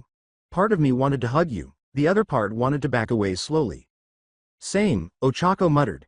But you were right. Everything you said, it needed to be said. I didn't even realize how much it hurt until you said it out loud. Halfway through his tray of rice and miso, Izuku sat quietly at the center of the table with his head lowered. When he finally said, I wasn't trying to inspire anyone, I just didn't want them to make a joke out of what happened, not after everything. You didn't inspire us, Momo remarked quietly, you reminded us. He blinked. Of what? That we're not here to impress anyone, she continued. We're here because we survived. Because we keep showing up, no matter how many scars we're hiding. Shoji gave a nod, and because we carry each other. Tokiyami's arms were folded. We have walked through the shadows together, it binds us. Jiro whispered, don't get weird with it, and nudged him. Rumi stretched as she reclined in her chair. You shut them up, Izuku. Words like that, they don't come from nowhere. You had weight behind them. That's what makes people listen. And quake in their boots, Mina smiled as she continued, not gonna lie, it was kinda hot. According to Rumi, I'm standing right here, deadpan. Mina raised her palms. Respectfully, the dramatic addition, I might have shed a tear, came from Aoyama. But I also shine brightest in the presence of bold declarations, so who's surprised? Looking around the table, Kirishima said what many were considering. Back there, when you said we almost died, I think that was the moment it hit me. I mean, I knew it, but hearing it like that. Ochako remarked, we don't talk about it much. We don't want to, said Zero, but we should. Denki turned to face Izuku with a more solemn expression. You think Shinso meant what he said? Yeah, said Izuku plainly. He wasn't posturing, he's hungry. I know that feeling. Rumi said, then we better stay sharp, and she slammed her empty tray down decisively. Hungry kids bite hard. Let's remind him who we are. With silent smiles and resolute gazes, they all nodded and murmured their agreement. They were prepared. Together, they were, aside from two. With his unfinished lunch in front of him, Shoto Todoroki sat by himself close to the window. For a moment, his eyes strayed toward the group, silent and unreadable, before returning to the outside world. Bakugo ate slowly while sitting at the far end of the room, his mouth's corners pressed together. He was still standing. Hadn't said anything, however, he was paying attention. And even though he didn't express it, the words continued to replay in his mind. You weren't there when we thought we'd die. The UA staff room, the smell of microwaved curry and stale coffee filled the staff lounge. With a travel mug in one hand and fatigue in the other, Aizawa rested back on the couch with a loose scarf wrapped around his neck. He stared at the ceiling with half-lidded eyes, as though he was using his willpower to block out the day's noise. Present Mike said, I heard your kids stirred the pot again, and he sank into the seat next to him, grinning too enthusiastically for lunch. Aizawa avoided eye contact with him. Did they? Oh yeah. Blocked hallway. Big speech. Lots of staring. Drama points through the roof. According to Midnight, who was sitting on a recliner with one heel hanging off her foot, word travels fast when half the cafeteria sees your class walk in like a coordinated gang. Aizawa retorted, they sat at one table while sipping coffee. She teased, that's not just solidarity, that's branding. Even in his deflated state, All Might stood close to the window with his arms folded and his back straight as ever. His eyes were far away, but he had not yet spoken. Observing. Reflecting. Present Mike popped a chip into his mouth and said, so, Midoriya said something that shut down half of Class B, Shinso, and Monoma. Do you know what that gremlin said to pull that off? Aizawa let out a sigh. He reminded them what it cost to survive the USJ. A pause. Midnight slightly sat up. Wait, really? He told them about the blood. The fear. The choice to stand or break. He didn't sugarcoat it. Mike said, damn, in a softer tone. Didn't think he had that kind of edge in him. He does now, was Aizawa's straightforward response. They all do. At last, All Might spoke. It's happening faster than we thought. They're adapting, Aizawa stated without raising her gaze. Faster than we'd like. Not because they're ready, because they have no other choice. Midnight folded her arms. And Shinso led the confrontation? Mike nodded and said, nice of him.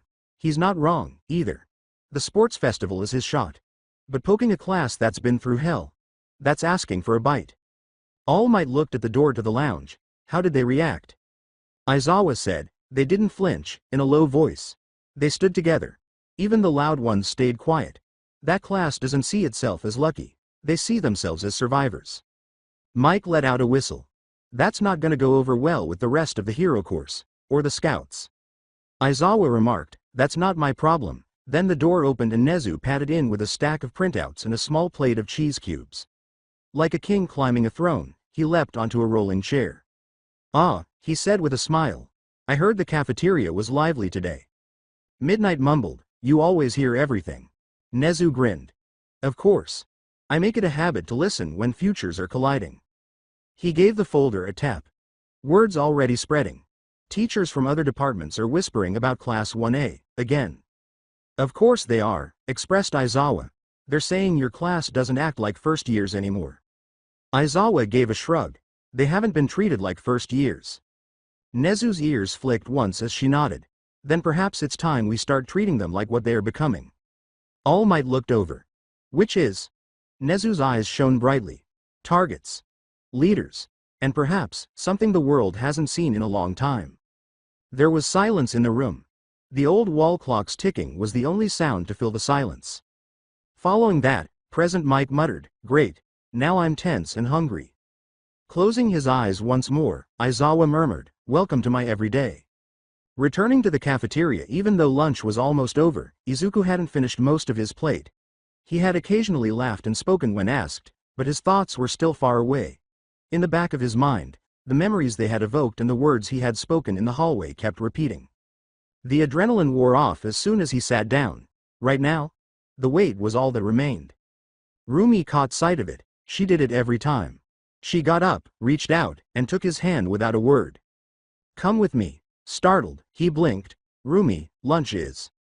Come on, she urged, pulling more firmly, before I throw you over my shoulder and drag you. No one spoke, but a few of their classmates gave it a curious glance. Izuku joined her in standing, allowing himself to be dragged out of the cafeteria and away from the table.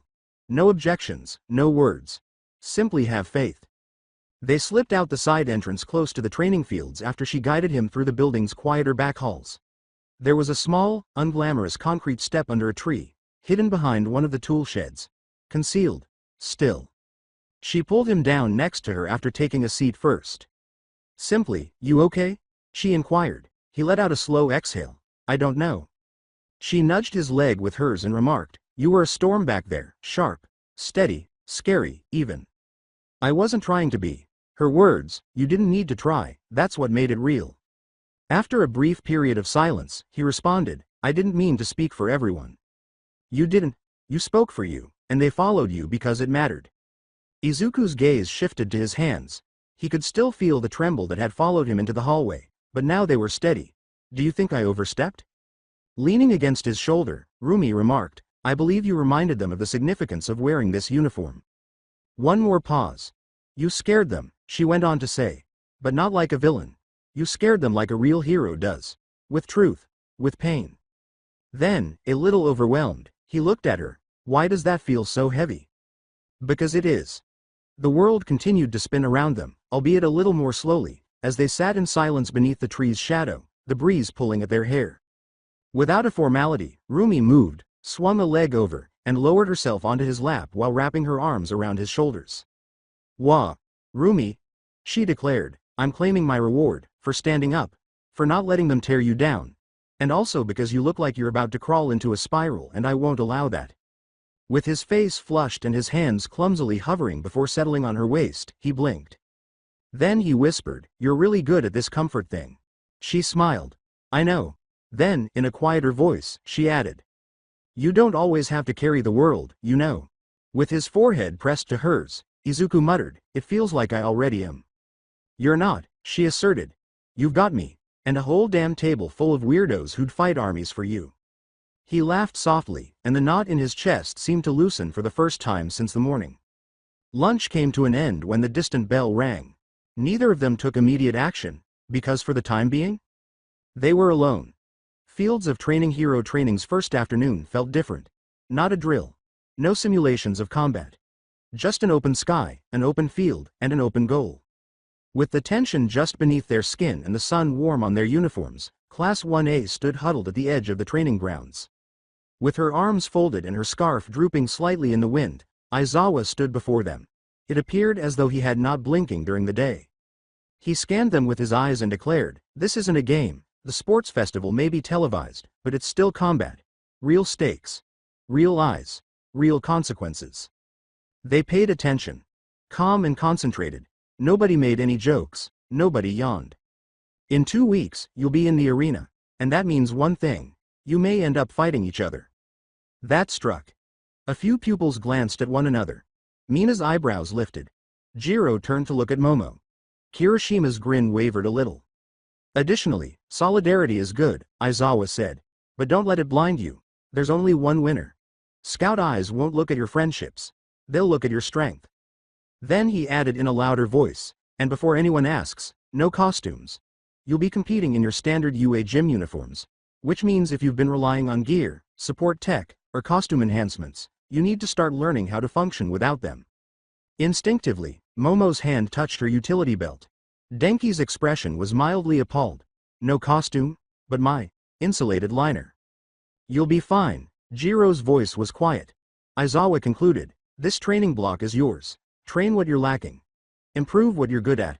Learn to stand alone, even among allies. Then he moved out of the way. Get to it. Everyone seemed to be waiting to see who would move first, as evidenced by the beat of silence. The class then dispersed in pairs and small groups, each drifting toward their own spot on the expansive field as though a switch had been flipped. Field of Training. 1:30 p.m. Soon after, Sato joined Kirishima, who had discovered a hard stone patch close to the weights, where he was already stretching and mumbling ideas about ultimate durability drills. Kirishima was prepared to test strength training circuits. Momo and Iida were using sandbags and cones to create an agility obstacle course. Regarding reaction time training, Jiro and Denki got into a fight. A shady spot for sparring exercises was claimed by Shoji, Tokiyami, and Ojiro. Zero set up a moving course for maneuverability drills while Mina made a pink lightning-like leap between walls. A familiar voice called out behind Izuku and Rumi as they walked side by side toward the far end of the field, ready to plot. Midoriya. Usagumi. With me. With his hands in his coat pockets and a knowing expression, they turned to see All Might, in his diminutive form, standing just outside one of the storage sheds. Rumi's eyebrow went up.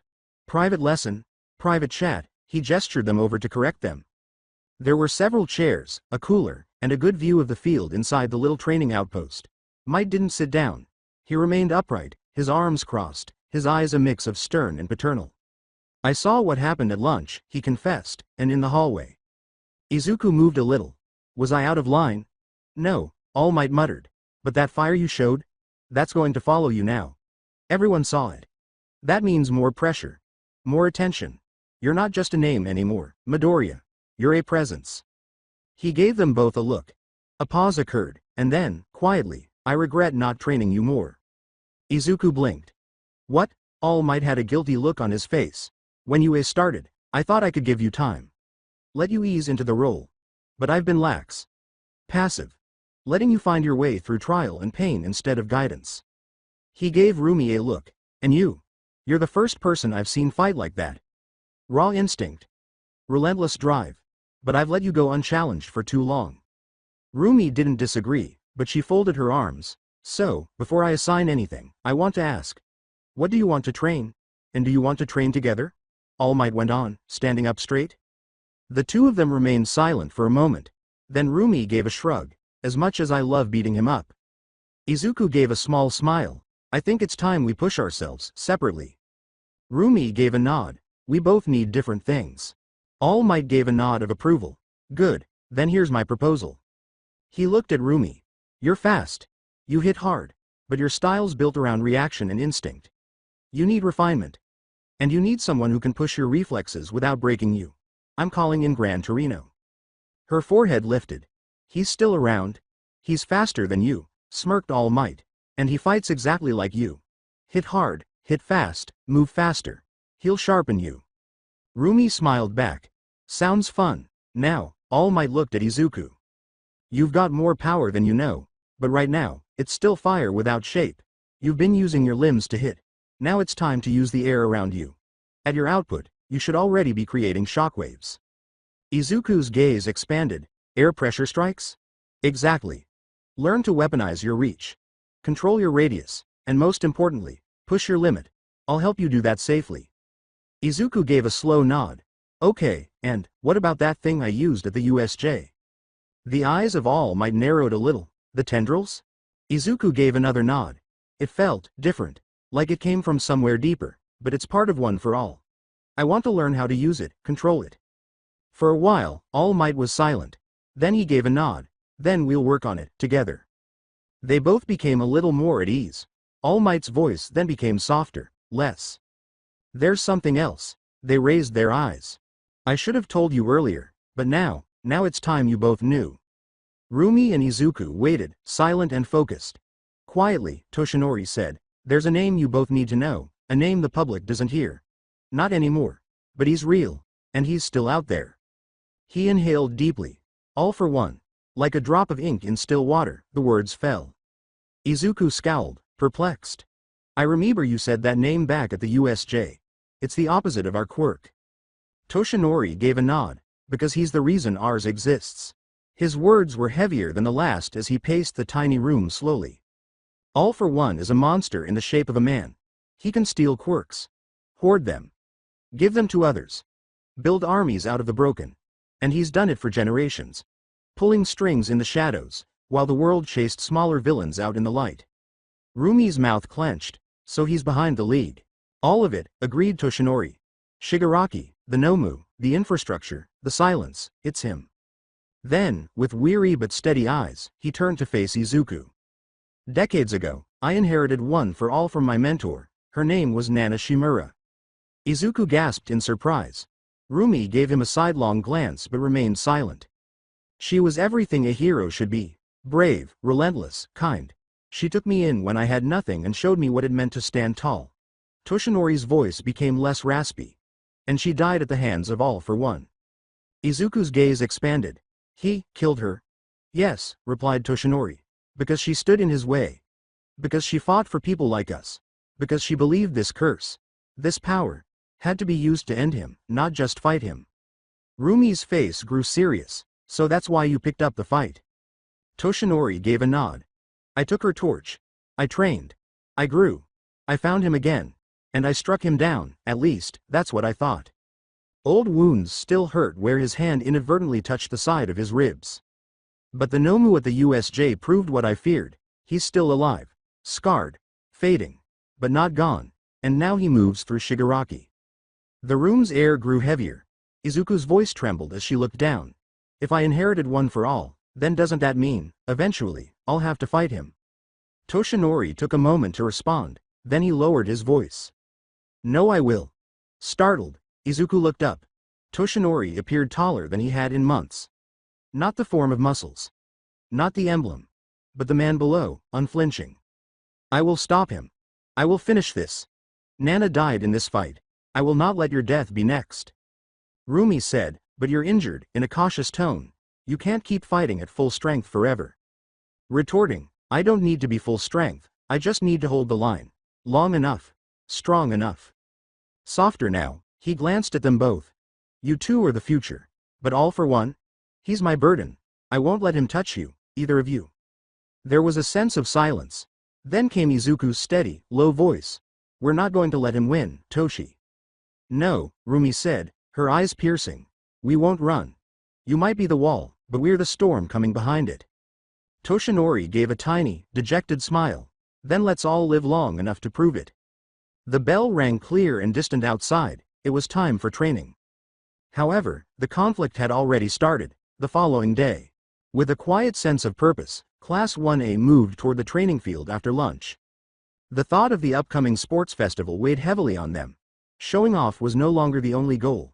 The purpose was to demonstrate their continued presence.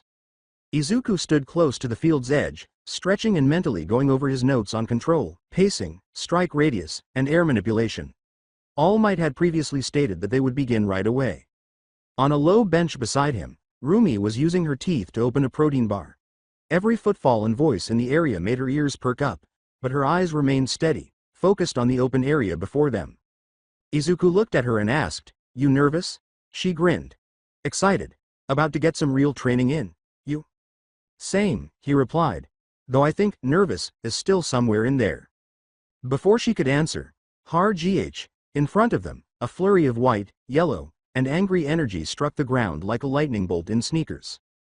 Gran Torino, already bouncing on the balls of his feet, yelled, "I hope you weren't slacking without me. Ya ankle biters.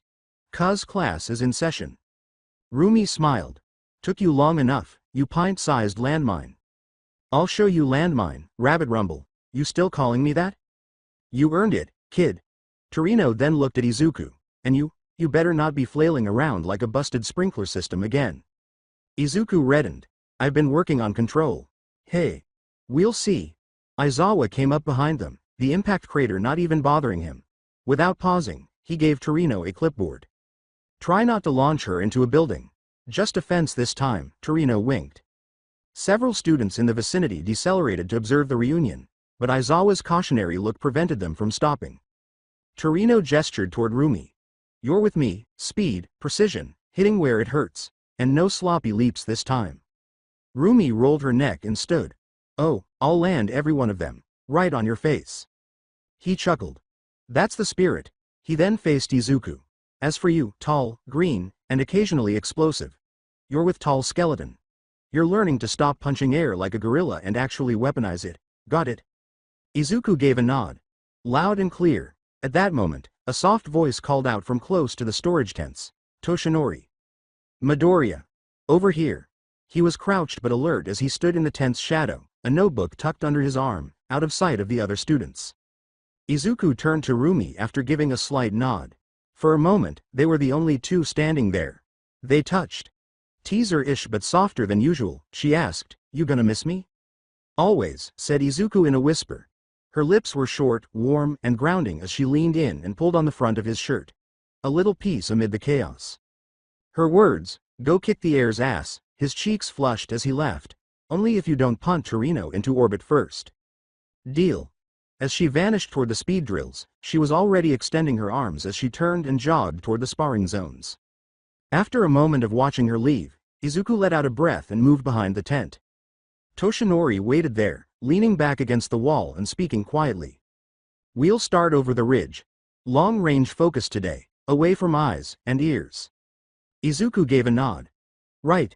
The other students were getting used to their own schedules, but these two? The training had only just started, alongside Izuku. Just far enough from the main training field to feel like a pocket of seclusion, the clearing beyond the ridge was peaceful. The breeze barely stirred the leaves above, and two well-worn dummies stood anchored in the grass. Izuku was already stretching his neck and rolling his shoulders as he jogged up the hill and into the area. The world shrank to him, the field, and Toshinori as soon as he topped the ridge. Small, thin, and worn, All Might stood with his back to the table, writing something down in a notebook. At the sound of Izuku's approach, he turned, his sunken eyes, despite his weakened body, sharp and focused. "You ready, young Midoriya?" Izuku gave a nod. "Let's do it." "Good," said Toshinori, closing the notebook. "Today's focus is air pressure manipulation. You've been using 15% full cowl regularly in combat, so now it's time you learn to do more with what you already have." Izuku blinked. "You mean like those shockwave flicks you used to do?" Toshinori grinned. "Exactly. You don't need to make contact to hit hard. You've got the output, now let's turn it into range." With a clenched fist, Izuku summoned full cowl, feeling the familiar crackle of energy course through his body. With practiced ease, 15% hummed through his limbs. Toshinori indicated the closest dummy with a gesture. "No contact. I want you to punch the air in front of the target. Shape the pressure. Create the strike without touching." Izuku sighed and straightened his posture. "Hurry up." His first blow was a broad blast, more like a push than a punch, and it created a wild gust that kicked up dust around the dummy without being precise. Too wide, said Toshinori. It's still just raw force. You're throwing haymakers with the wind. Try to compress it, shape it like a spear, not a hammer. Izuku narrowed his stance and adjusted. Break. Even though the second blast was more focused and precise, it still missed the target by a few inches. Toshinori didn't overcorrect or interrupt, he did nothing but observe. Izuku settled into a rhythm, modifying his angle, shifting his hip pivot, and controlling his breathing with every strike. Shockwaves repeatedly pierced the atmosphere. The dummy was rocked in place by the sixth hit, which was a concentrated burst of pressure that slammed into its chest plate. With each breath, Izuku's chest rose as he laughed shakily. I felt that one. It was like, the air folded and launched forward. Toshinori gave a nod. Exactly. You're not just swinging. You're shaping the space around your power. That's control. Izuku grinned despite the burn on his arms. Toshinori moved to the front. You've already learned how to hold your power. Now we teach it how to move smarter. Izuku raised his head once more, grave. Then let's keep going. Almost, said Toshinori. But we're not done for the day. After letting Izuku catch his breath, he said, it's time to start phase 2, those black tendrils. Izuku gave a ready nod. Right, we already agreed. No surprises this time, Toshinori declared. We bring it out carefully. With control. You summoned it once, now we learn how to make it part of your arsenal. With full cowl still in use, Izuku dropped back into a ready stance. Same power level. Yes. 15% is your base. It's where you're stable. Anything higher, and it gets too reactive, we'll ease into it. Izuku shut his eyes and concentrated. He felt a throb of one for all. He didn't chase the familiar lightning that danced beneath his skin. He allowed it to flow. He discovered it farther down, under the core current. That tug. Tendons. That strange feeling, alien, but not dangerous. He was unable to flex it like a muscle. Then, flick. Emerging from behind his shoulder like a whip of black energy outlined in electric blue, a single tendril shimmered into existence. Izuku's eyes opened. It swayed, hovered, alive but not wild. Good, said Toshinori. Hold it. Let it settle. Don't grip it, guide it. His breathing caused the tendril to move, curling slightly along his bicep before withering away and disappearing like mist on the wind. Lost. Not wild, though, this time. Izuku let out a breath and fell to one knee, exhausted but not in pain. I controlled it, he uttered softly, as if in shock. Toshinori took a step forward and held out a hand. Yes, you did. Izuku accepted it and got up. We're making progress. Toshinori grinned proudly and calmly, and this is just day 1. Alongside Rumi, Gran Torino was already bouncing across the stone tiles like a pinball on espresso when Rumi arrived at the far side of the training field. Come on, Bunny Bruiser. He yelled in a rough, joyful voice. I didn't come out of retirement to watch you jog. As she jogged in, Rumi snorted and tied her hair up. If you break a hip, I'm not carrying you back. He shot back, disappearing in a flash of yellow and then resurfacing behind her. You couldn't if you tried, he said, still slow. She whirled around and kicked backward, only to hit air. Missed again. She cracked her knuckles and smiled. Oh, this is gonna be fun. Torino zipped back into view and landed on a balance post with a clean landing. You've got raw speed. Monster level strength. But you overcommit. Every time you leap, it's all or nothing. That's fine against mooks, not against pros. Rumi crossed her arms. So what? You gonna teach me ballet now? He gestured to her with his finger. I'm gonna teach you how to land, recover, and hit again before your enemy even knows you moved. Leaping to the ground, he kicked a switch. 5 training bots came into action at once, forming a loose ring around them as their targeting sensors blinked red. No warm-up, she queryingly said. Warm-up was you talking smack. Rumi squatted, wriggling her tail. Fine, let's dance. She easily dodged the foam projectile that the first bot threw at her, slipping beneath it and launching herself into the air. She crushed the bot flat as she descended with a crushing heel. Overkill, exclaimed Torino. Nice, but now what? Behind her, another bot fired. Clean, quick, flawless form, she spun, leapt backwards on the rebound of her first kick, and snapped a roundhouse into its side. Better, she touched down, stumbling a little on the uneven ground. A second later, Torino was in her face. That stumble? That's death in a real fight. Every second you're not in control, you're prey. Noted, she growled, making another lunge. There was a lot of activity over the next few minutes. With low strikes, high kicks, mid-air flips, and dodging tight angles, Rumi blitzed the bots. Her limbs were a blur of instinct and muscle, and her hair whipped behind her. And each time she landed incorrectly, there was Torino, barking, fixing, with grating ease, avoiding her kicks. You got the fury, he said, grabbing her by the sleeve in the middle of her dash and knocking her off balance. But not the finesse. You want to win the festival? You need to hit fast, land faster, and keep hitting. Relentless. Efficient. No wasted steps. Panting, Rumi lowered herself into a crouch. A final bot hovered in her direction. She coiled, her eyes narrowed, boom, she disappeared. 2 seconds later, the bot sparked and clattered to the ground, its center completely dented. This time, she landed lightly on both feet. Avoid stumbling. Avoid over-rotating. Simply maintain equilibrium. Torino nodded infrequently. There we go. Sweat trickled down Rumi's neck as she smiled, getting the hang of it. In a moment, he flickered next to her. Hope so, because that was round 1. She let out a moan. I hate you. He grinned.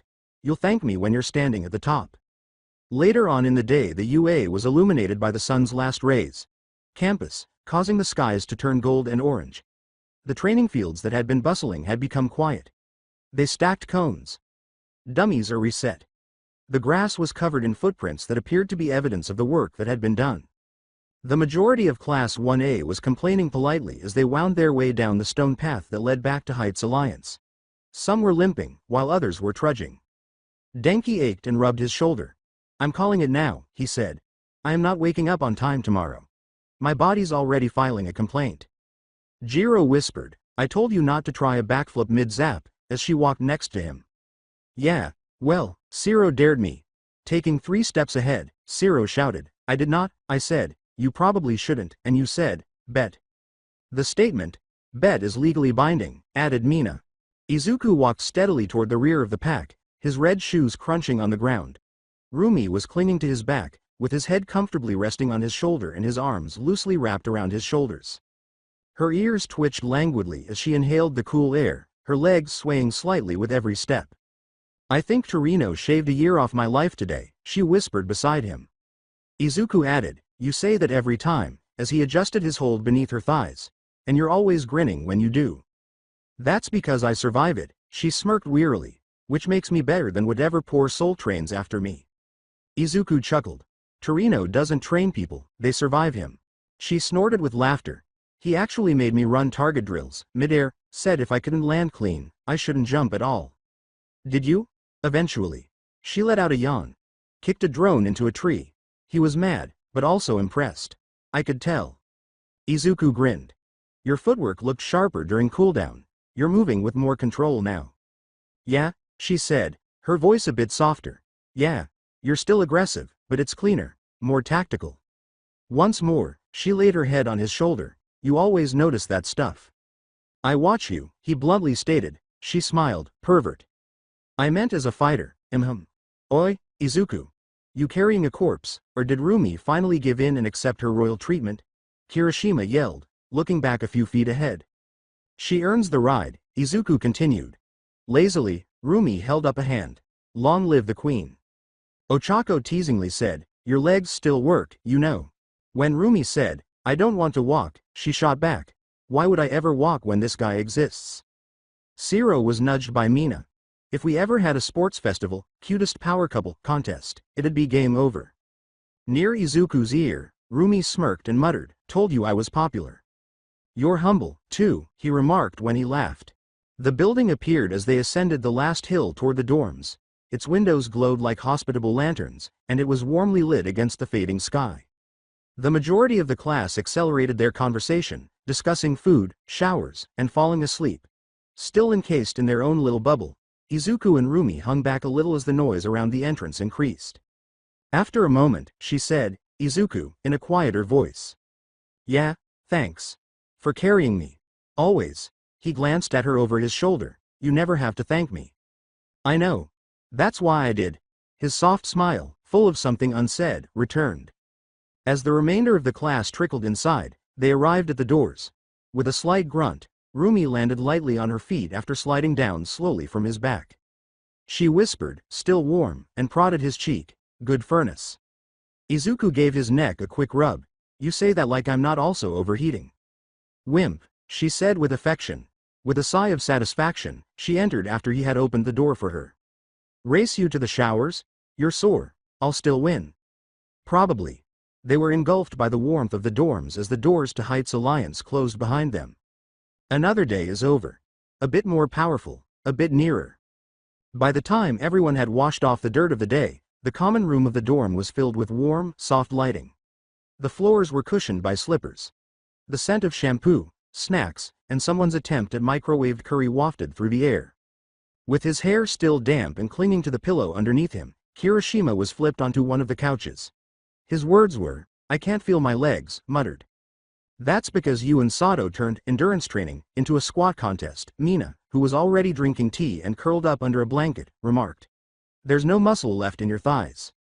The kitchenette's Sato exclaimed with pride, I regret nothing. Like a bag of bricks, Denki stumbled past the coffee table and fell to the ground. If I die in my sleep tonight, I want, he zapped too hard, engraved on my tombstone. Jiro said, only if I get to write your eulogy, without raising her gaze from her sketchbook. Momo and Iida sat by the window, going over the notes for the mobility drills tomorrow. Despite having 2 ice packs strapped to his calves, Iida nodded as she explained it, as if he were not in excruciating pain. Tokiyami sulked in a beanbag in the corner. Today's battle has left my spirit frayed. From the other side of the room, Shoji threw a granola bar at him. Your spirit needs protein.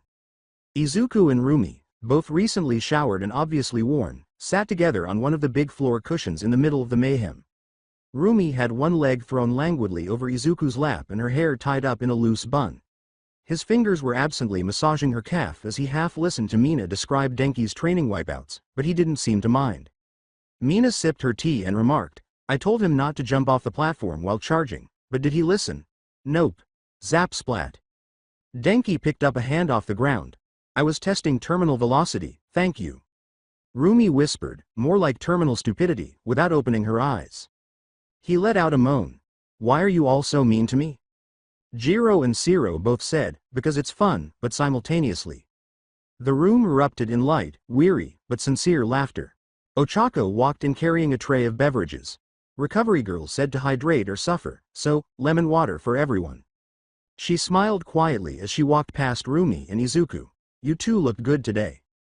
Thanks, Izuku said, straightening his posture. Still a long way to go, but we're getting there. One of Rumi's eyes opened. I'm winning the festival. Correction. You mean we're winning, Izuku said. She rolled her eyes without protesting. Aoyama was already humming and shining his boots across the room. If nothing else, I will blind them with flair. Siro questioned, do we think Class B is training this hard? Probably, said Shoji, but they didn't fight Nomu. That changes you. That caused a brief pause in activity. Rumi moved and pressed her side against Izuku's. Reaching up, he untied her hair in a bun and combed through her wet locks. The night was quiet. They were all healing, not because nothing hurt, together. Only the faint hum of electricity and the sporadic moan of plumbing could be heard in the quiet hallways of Heights Alliance. Everybody had gone to bed. Everyone, with 2 exceptions. Izuku stepped out into the cool night air as the balcony door softly clicked open. His curls were still wet from the shower, his pajama pants were loose around his ankles, and a hoodie dangled off his body. With a sigh that weighed the entire day on its shoulders, he leaned on the railing and gazed out into the starry campus. When the door opened behind him once more, he didn't flinch, he was aware already. Wearing his gym shirt once more, this one hung lower, sliding down one shoulder to reveal the warm brown skin underneath. Rumi patted out barefoot. Her wild, unbraided hair glistened in the moonlight like silken threads. At first, she remained silent. She simply walked up behind him, put her face between his shoulder blades, and put her arms around his waist. He grinned and let out a slow exhale. The words, "You always find me," he whispered. She muttered, "You're not that hard to find." Against his back, "You glow." Instinctively, his hands found her hips as he turned around in her grasp. I could say the same. For a moment, they stood in that position, chest to chest, barefoot, ensnared in the silence of the world outside of their training sessions and classmates. She remarked, "You looked good today," as she slowly traced circles with her fingers across the small of his back. Controlled. Focused, still sexy. He laughed without averting his gaze. "You were brutal. I could see Torino struggling to keep up. That's 'cause I'm better than him now, she asserted. Still can't catch him, yet. But I will. Her head rested just beneath his chin as she leaned into him. Izuku slowly raised his arms and wrapped them around her back, feeling her warmth through his hoodie's fabric and his shirt's gentle grip on her skin. Rumi raised her head and gave him a quick glance. His jaw was ghosted by her breath. Izuku. Yeah? She took a while to respond. She looked into his face. He has freckles. His mouth. Her fingers brushed bare skin beneath his hoodie. She muttered, I can't get that moment at the USJ out of my head, when that thing almost had me, and then you snapped. Like, really snapped. He clamped down on her waist. I thought I was going to lose you. Slowly, she nodded, and I think something changed after that, in me, in you. He remained silent. He was unable to. He simply gazed at her as if she were the only thing in the entire universe. Placing her palm flat against his heartbeat, Rumi slid her hand up to his chest. I think about what would have happened if you hadn't stepped in, what I wouldn't have had anymore. Her voice was quieter now as she glanced up at him once more, rougher. And that makes me want to live harder, want more, want you. Izuku bent over and gave her a kiss. This time, it wasn't gentle. It was necessary. It was out of breath. Shirts were clutched in hands. Hair tangled fingers. They appeared to be attempting to unite as their bodies were pressed together so tightly. With a dull thud, Rumi's back struck the wall next to the balcony railing. She drew him closer, her legs slightly apart so that his hips could rest between hers. He took hold of her thighs. Her mouth touched his neck. It felt too hot to breathe. Then, breathing heavily against his cheek, she broke the kiss. Zuku, she muttered, half growling. Yeah? If you don't stop, I'm not gonna want to. His heart pounded in his chest like a war drum as he froze. Her skin was smooth and warm beneath his hands as they remained motionless against her legs. Me neither, he confessed, pressing his forehead to hers, but I want the first time to be right. Still pressing her body against his, she let out a breath. You sap. He let out a breathless laugh. You love it. I do, she muttered as she pressed her nose to his, and I love you. Gently this time, he drew her near, cradling her as though she were something priceless. I love you too, Rumi. They remained wrapped in one another, their heartbeats synchronized under the stars, their breath hot and cool. I'm not prepared to go over that boundary, however, dancing on the brink. Izuku's room was outside a quiet hallway that was softly illuminated by golden light from fixtures close to the floorboards. The dorm was quiet and sleepy, with all the doors closed. Both of them were silent as they slipped down the hall like teenagers who had sneaked back in after curfew, with Rumi padding barefoot next to Izuku. In a technical sense, they had. As he unlocked his room's door, she gave him a sly smile. You know this makes us look way guiltier than we are, right? I'm not sure we're entirely innocent either, he replied in a whisper. She teased, leaning close. Scared of getting caught? He said, I'm terrified, in a dry voice, but also, not enough to stop. After giving him a gentle peck on the cheek, they slipped inside and silently shut the door. Izuku's room was quiet, familiar, and dark. His notes were stacked, his desk was tidy, and the lone all-might figure was standing watch by his lamp. Only a small crack in the window allowed cool air to enter, still smelling of the training field's grass. First to move, Rumi took off his hoodie and threw it onto the desk chair. Then, without hesitation, she crawled onto the bed, flopped onto her back, and spread out as if she owned the space. With a slower pace, Izuku sat next to her while she reached up and pulled him down by the collar. They shared another kiss, this time with more depth but less heat, slow, lingering, and open-mouthed. His fingers traced the exposed skin where her shirt had ridden up as he moved his hand along her side. The back of his neck was lightly scratched by her nails. Then she whispered, okay. Enough. If we keep going, I'm gonna end up on top of you, and we both know how that ends, as she released her breath into his lips and pulled him in for a final quick kiss. He pressed his forehead against hers and laughed softly, someday. Then she whispered, soon, naturally, they curled into one another, and as Izuku turned off the lamp, Rumi pulled the covers over them both.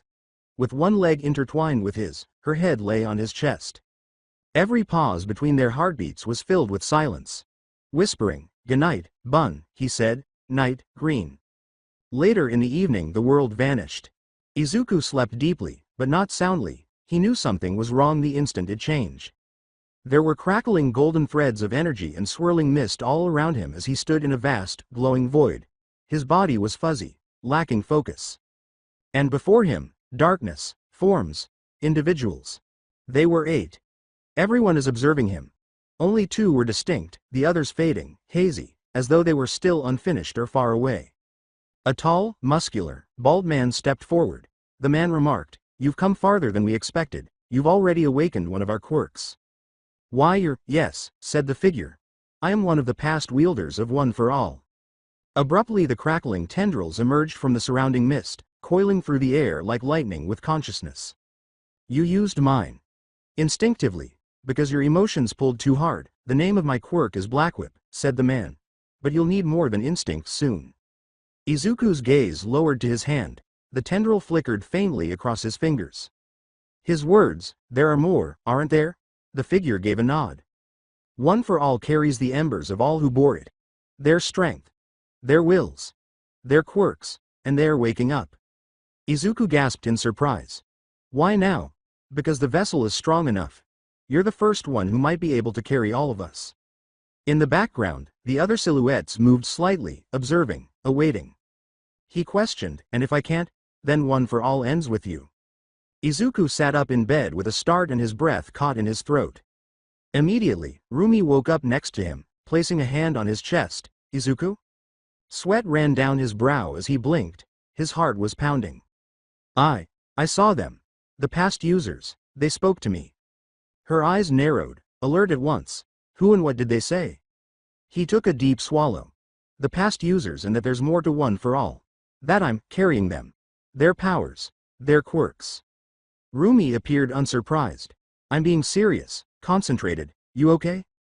With that knot in his stomach still there, he glanced at her and gave her a slow nod. "I think so." Arms clenched around his chest, she dragged him back down. "Then sleep.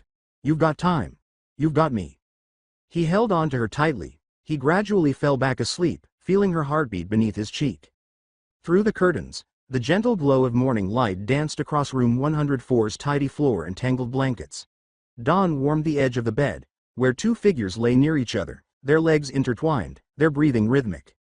Izuku slowly opened his eyes. He was neither shocked nor sweating this time. Not like the night before. Calmly, his chest rose and fell, one arm resting over Rumi's waist and the other tucked under her. The sound of a bird chirping outside caused her ears to twitch once as she was curled into his side, her face nuzzled into the crook of his neck. The weight of everything took a moment to return. The dream. The voices. The peculiarities. Silently, he swallowed. "You're stiff," Rumi muttered, still slightly dozed. "Sorry," he said in a whisper. Her eyes were still soft and sleepy as she blinked awake and drew back just enough to gaze at him. "Thinking about it?" He gave a nod. "I can't get it out of my head." The covers slipped down her back as Rumi pushed herself up on one elbow, exposing the oversized shirt she'd thrown on the previous evening, his shirt. "Izuku," she gently stated, "you woke up shaking. I've never seen you like that. I thought something was really wrong." "I did too, of course," he said. "It was intense. Like I was standing in another place. I saw them. 8 of them. The past wielders. One of them spoke to me. He said I already used his quirk, Blackwhip, and that there's more. A lot more." Now she sat up, alert as ever. "That was your first time seeing them?" "Yeah. And it didn't feel like a normal dream. It was real. It felt real." As she had done hours before, Rumi grounded him once more by placing her hand on his chest. "You held it together. Even when you woke up. That says more than the dream itself." He breathed out slowly. "I think I'm scared. Not of the power, of what it means. I'm not just the next link in the chain. I'm all of them. At once." She rubbed her thumb across his cheek and remarked, "You think that's a burden, but it's not. It's proof that you're stronger than anyone before you. They're waking up because of you." After a long moment of staring at her, he gave her a small smile. "How do you always know what to say?" She smiled. "It's the ears. I hear your dumbass thoughts before you say them." He laughed at that, and the constriction in his chest slightly relaxed. They continued to sit in silence as the quiet hum of the dorm gradually began to fill the room around them. Pipes moaning. A slipper being tripped over in the hallway. Denki shouting softly about toast. Izuku eventually said, "I'm going to tell All Might today. I need to know what he's hiding about this. He had to have known it was more than just strength. Rumi gave a nod. I'll go with you. Squeezing her hand, he extended his arm. Thanks. For last night. For being here, but I can see him alone.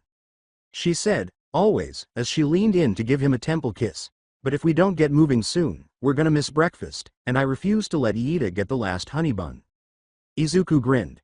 Race you downstairs? She grinned. You sure you're up for that after last night? He became slightly flushed. I meant emotionally. Uh-huh. With one heart a little heavier than the other, but steadier than before, they slipped out of the room after getting up and hastily getting dressed. Izuku and Rumi entered the common room, which was already bustling, and brushed shoulders as they entered the kitchen lounge hybrid of Heights Alliance. Anarchy. The only word for it was that. Denki screamed and almost fell when Shoji casually handed him the last piece of French toast that Sato had stashed on the top shelf of the refrigerator with one of his extra arms while he was standing on a chair. Music was coming from someone's phone speaker as Mina pulled Jiro into an unplanned dance-off in the corner. As Kirishima yelled that protein powder was the real breakfast of champions, Zero attempted to persuade Ochako to assist him in creating a floating coffee maker with her zero gravity.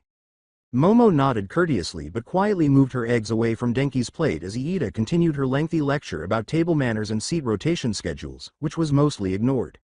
Should have known it would be a madhouse, Rumi muttered to herself. Izuku laughed. It's kinda comforting. In a, this is my circus, these are my idiots kind of way. They exchanged greetings as they made their way through the chaos. As Kirishima went by, Rumi thumped her shoulder casually, almost throwing him off balance. Sato had just taken a fresh batch of cinnamon rolls out of the oven when Izuku slipped in to take 2 plates. Oh ho, smiled Sato. You timed that perfectly, Midoriya. I like to think I've learned from the best, Izuku said, smiling as he gave Rumi a roll to eat. She said, charmer, as she pressed her hip against his. Tucked away from the main crowd but close enough to each other to converse, they sat by the window. The air was heavy with the smell of burnt toast, eggs, and sugar. The teasing was louder than the laughter, and despite everything, they were teenagers again for a few minutes. Once breakfast was over, after Aoyama brashly proclaimed his yogurt too common, and Denki was reprimanded for shorting out the toaster, again, Izuku disappeared. One ear twitched as Rumi watched him leave her window seat. He looked at her long enough to give her a single nod.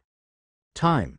With his hoodie sleeves pushed up and the warm morning sun caressing his skin, he walked through the dorm hallway and out toward the school proper. He was aware that Toshinori would be in a more sedate area of campus, close to the faculty courtyard, drinking weak tea as if it held secrets. He was indeed there, stooped and small, wearing a gray robe and tracksuit, his eyes narrowed at a notebook resting on his lap.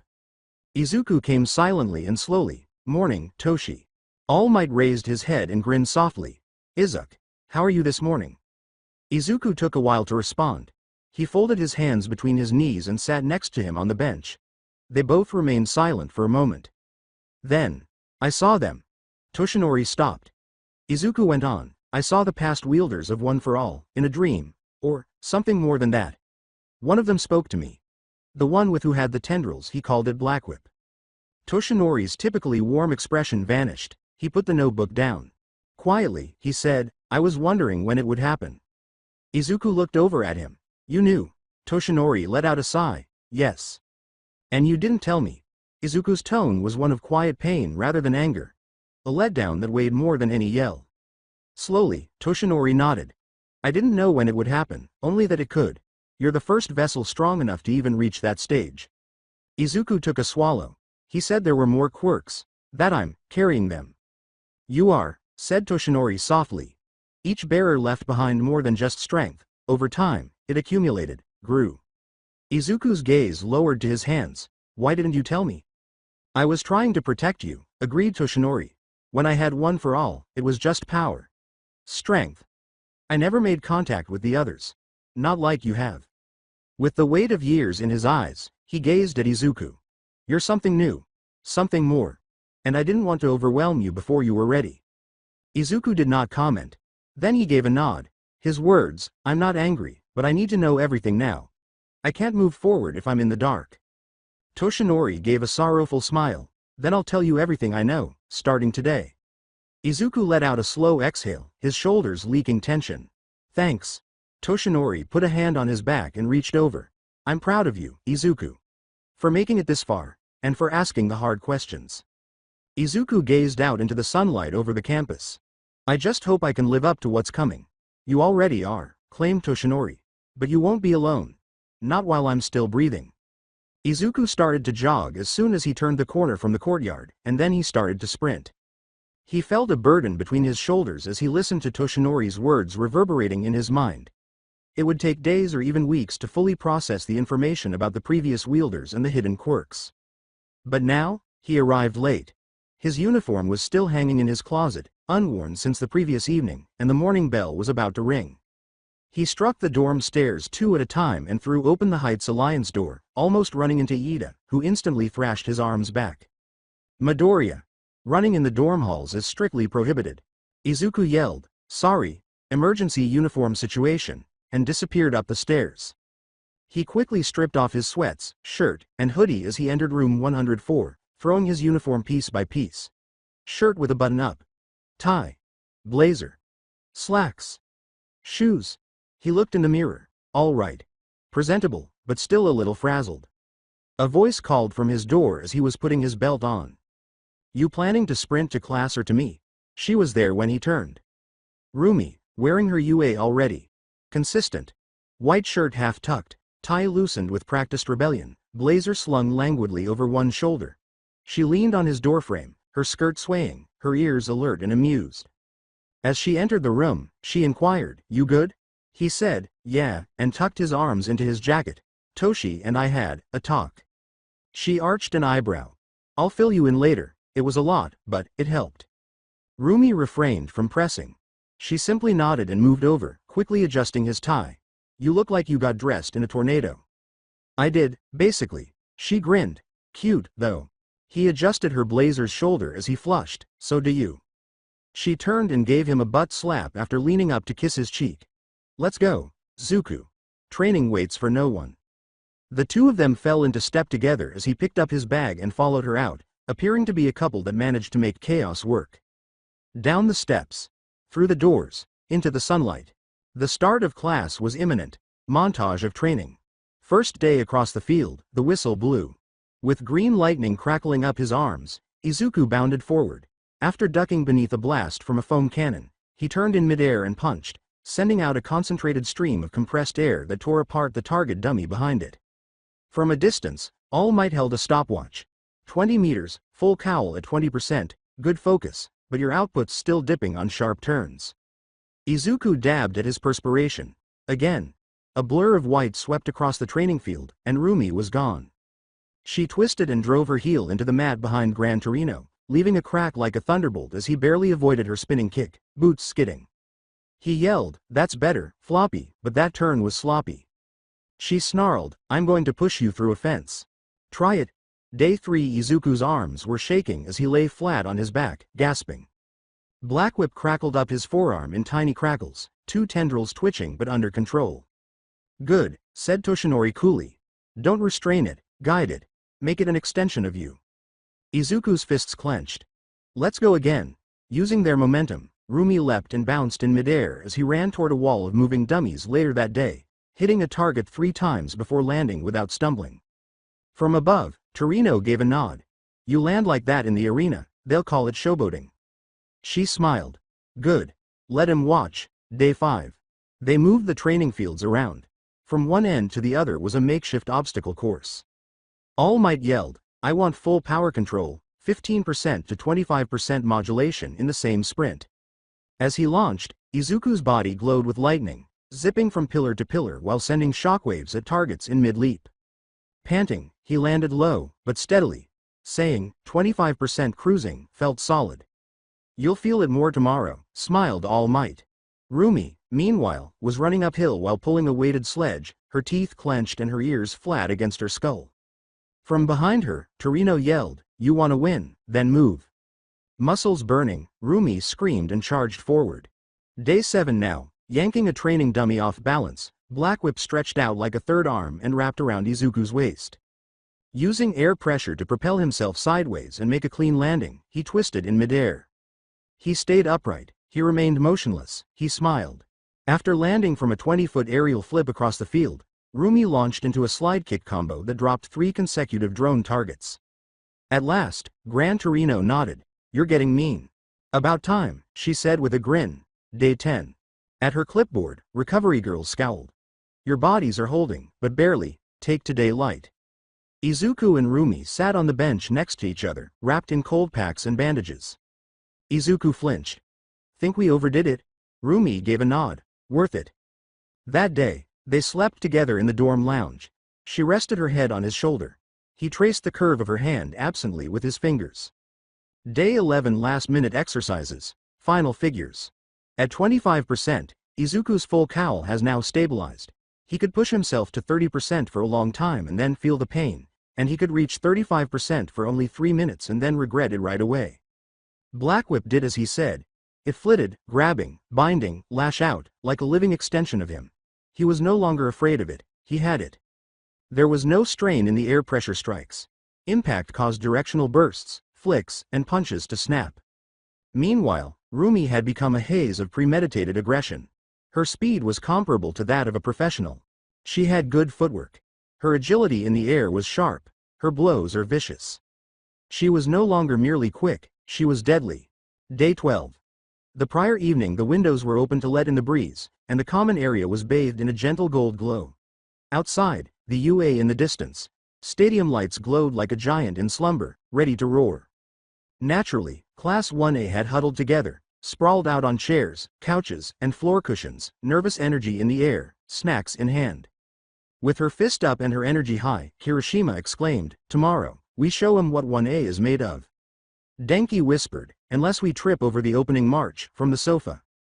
You'll trip over your tongue if you keep talking, Jiro retorted. Mina flung a cushion at them both. Come on, guys, it's our chance to shine. I'll be happy just not dying in any of the events, Siro continued while munching on some popcorn. Iida was almost pulsating.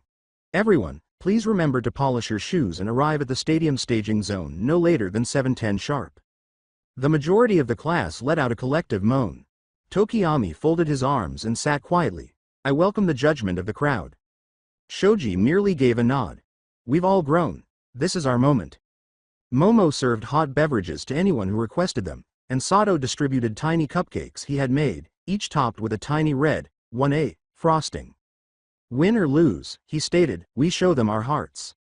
For a moment, the commotion subsided as that feeling took hold. Then Bakugo rose from the corner. He didn't look at anyone. Don't embarrass me. Quiet. Mina whispered, that's the nicest thing you've ever said to us. After that, Bakugo roared, I said nothing, and rushed to the stairs. There was a chuckle. Izuku looked across the room and met Rumi's gaze. Rumi was sitting on the floor with her legs outstretched, drinking water while twitching one ear idly. She smirked at him and cocked her head in the direction of the stairs. The message reached him. Later in the evening. Once more, the dorm hall was silent. Just the hum of city lights outside of UA its boundaries. The lights were dim in room 104. The air gets colder. As Izuku folded the corner of the blanket down, Rumi stood by the bed, wearing sleep shorts and a tank top, pulling her hair back. Notwithstanding the impending storm, they maneuvered around one another with ease and composure. Sliding under the covers, she said, think they'll come for us early? He said, definitely, turned off the light, and scuttled in next to her. Target on our backs for sure. Leaning over, she brushed her lips over his shoulder. Let him come. Izuku gazed at her, his eyes gentle in the shadows. You scared? She remained silent for a while. Afterwards, not of the fights, just the pressure, the eyes. You're not alone in it. She looked him in the eye. Neither are you. They drew nearer, legs tangled under the sheets, arms slipping around one another. His chest was where Rumi buried her face. They're gonna see what we are tomorrow. What we've built. Slowly, Izuku moved his hand up her back. Let them watch. They shared a slow, passionate kiss that was neither hurried nor desperate. Just the truth. Anchoring. She pressed her forehead against his as they eventually separated. Good night, Greenbean. Good night, Bunny. They synchronized their breathing. And they fell asleep with the night. I will continue the story in next part. Till then, bye bye.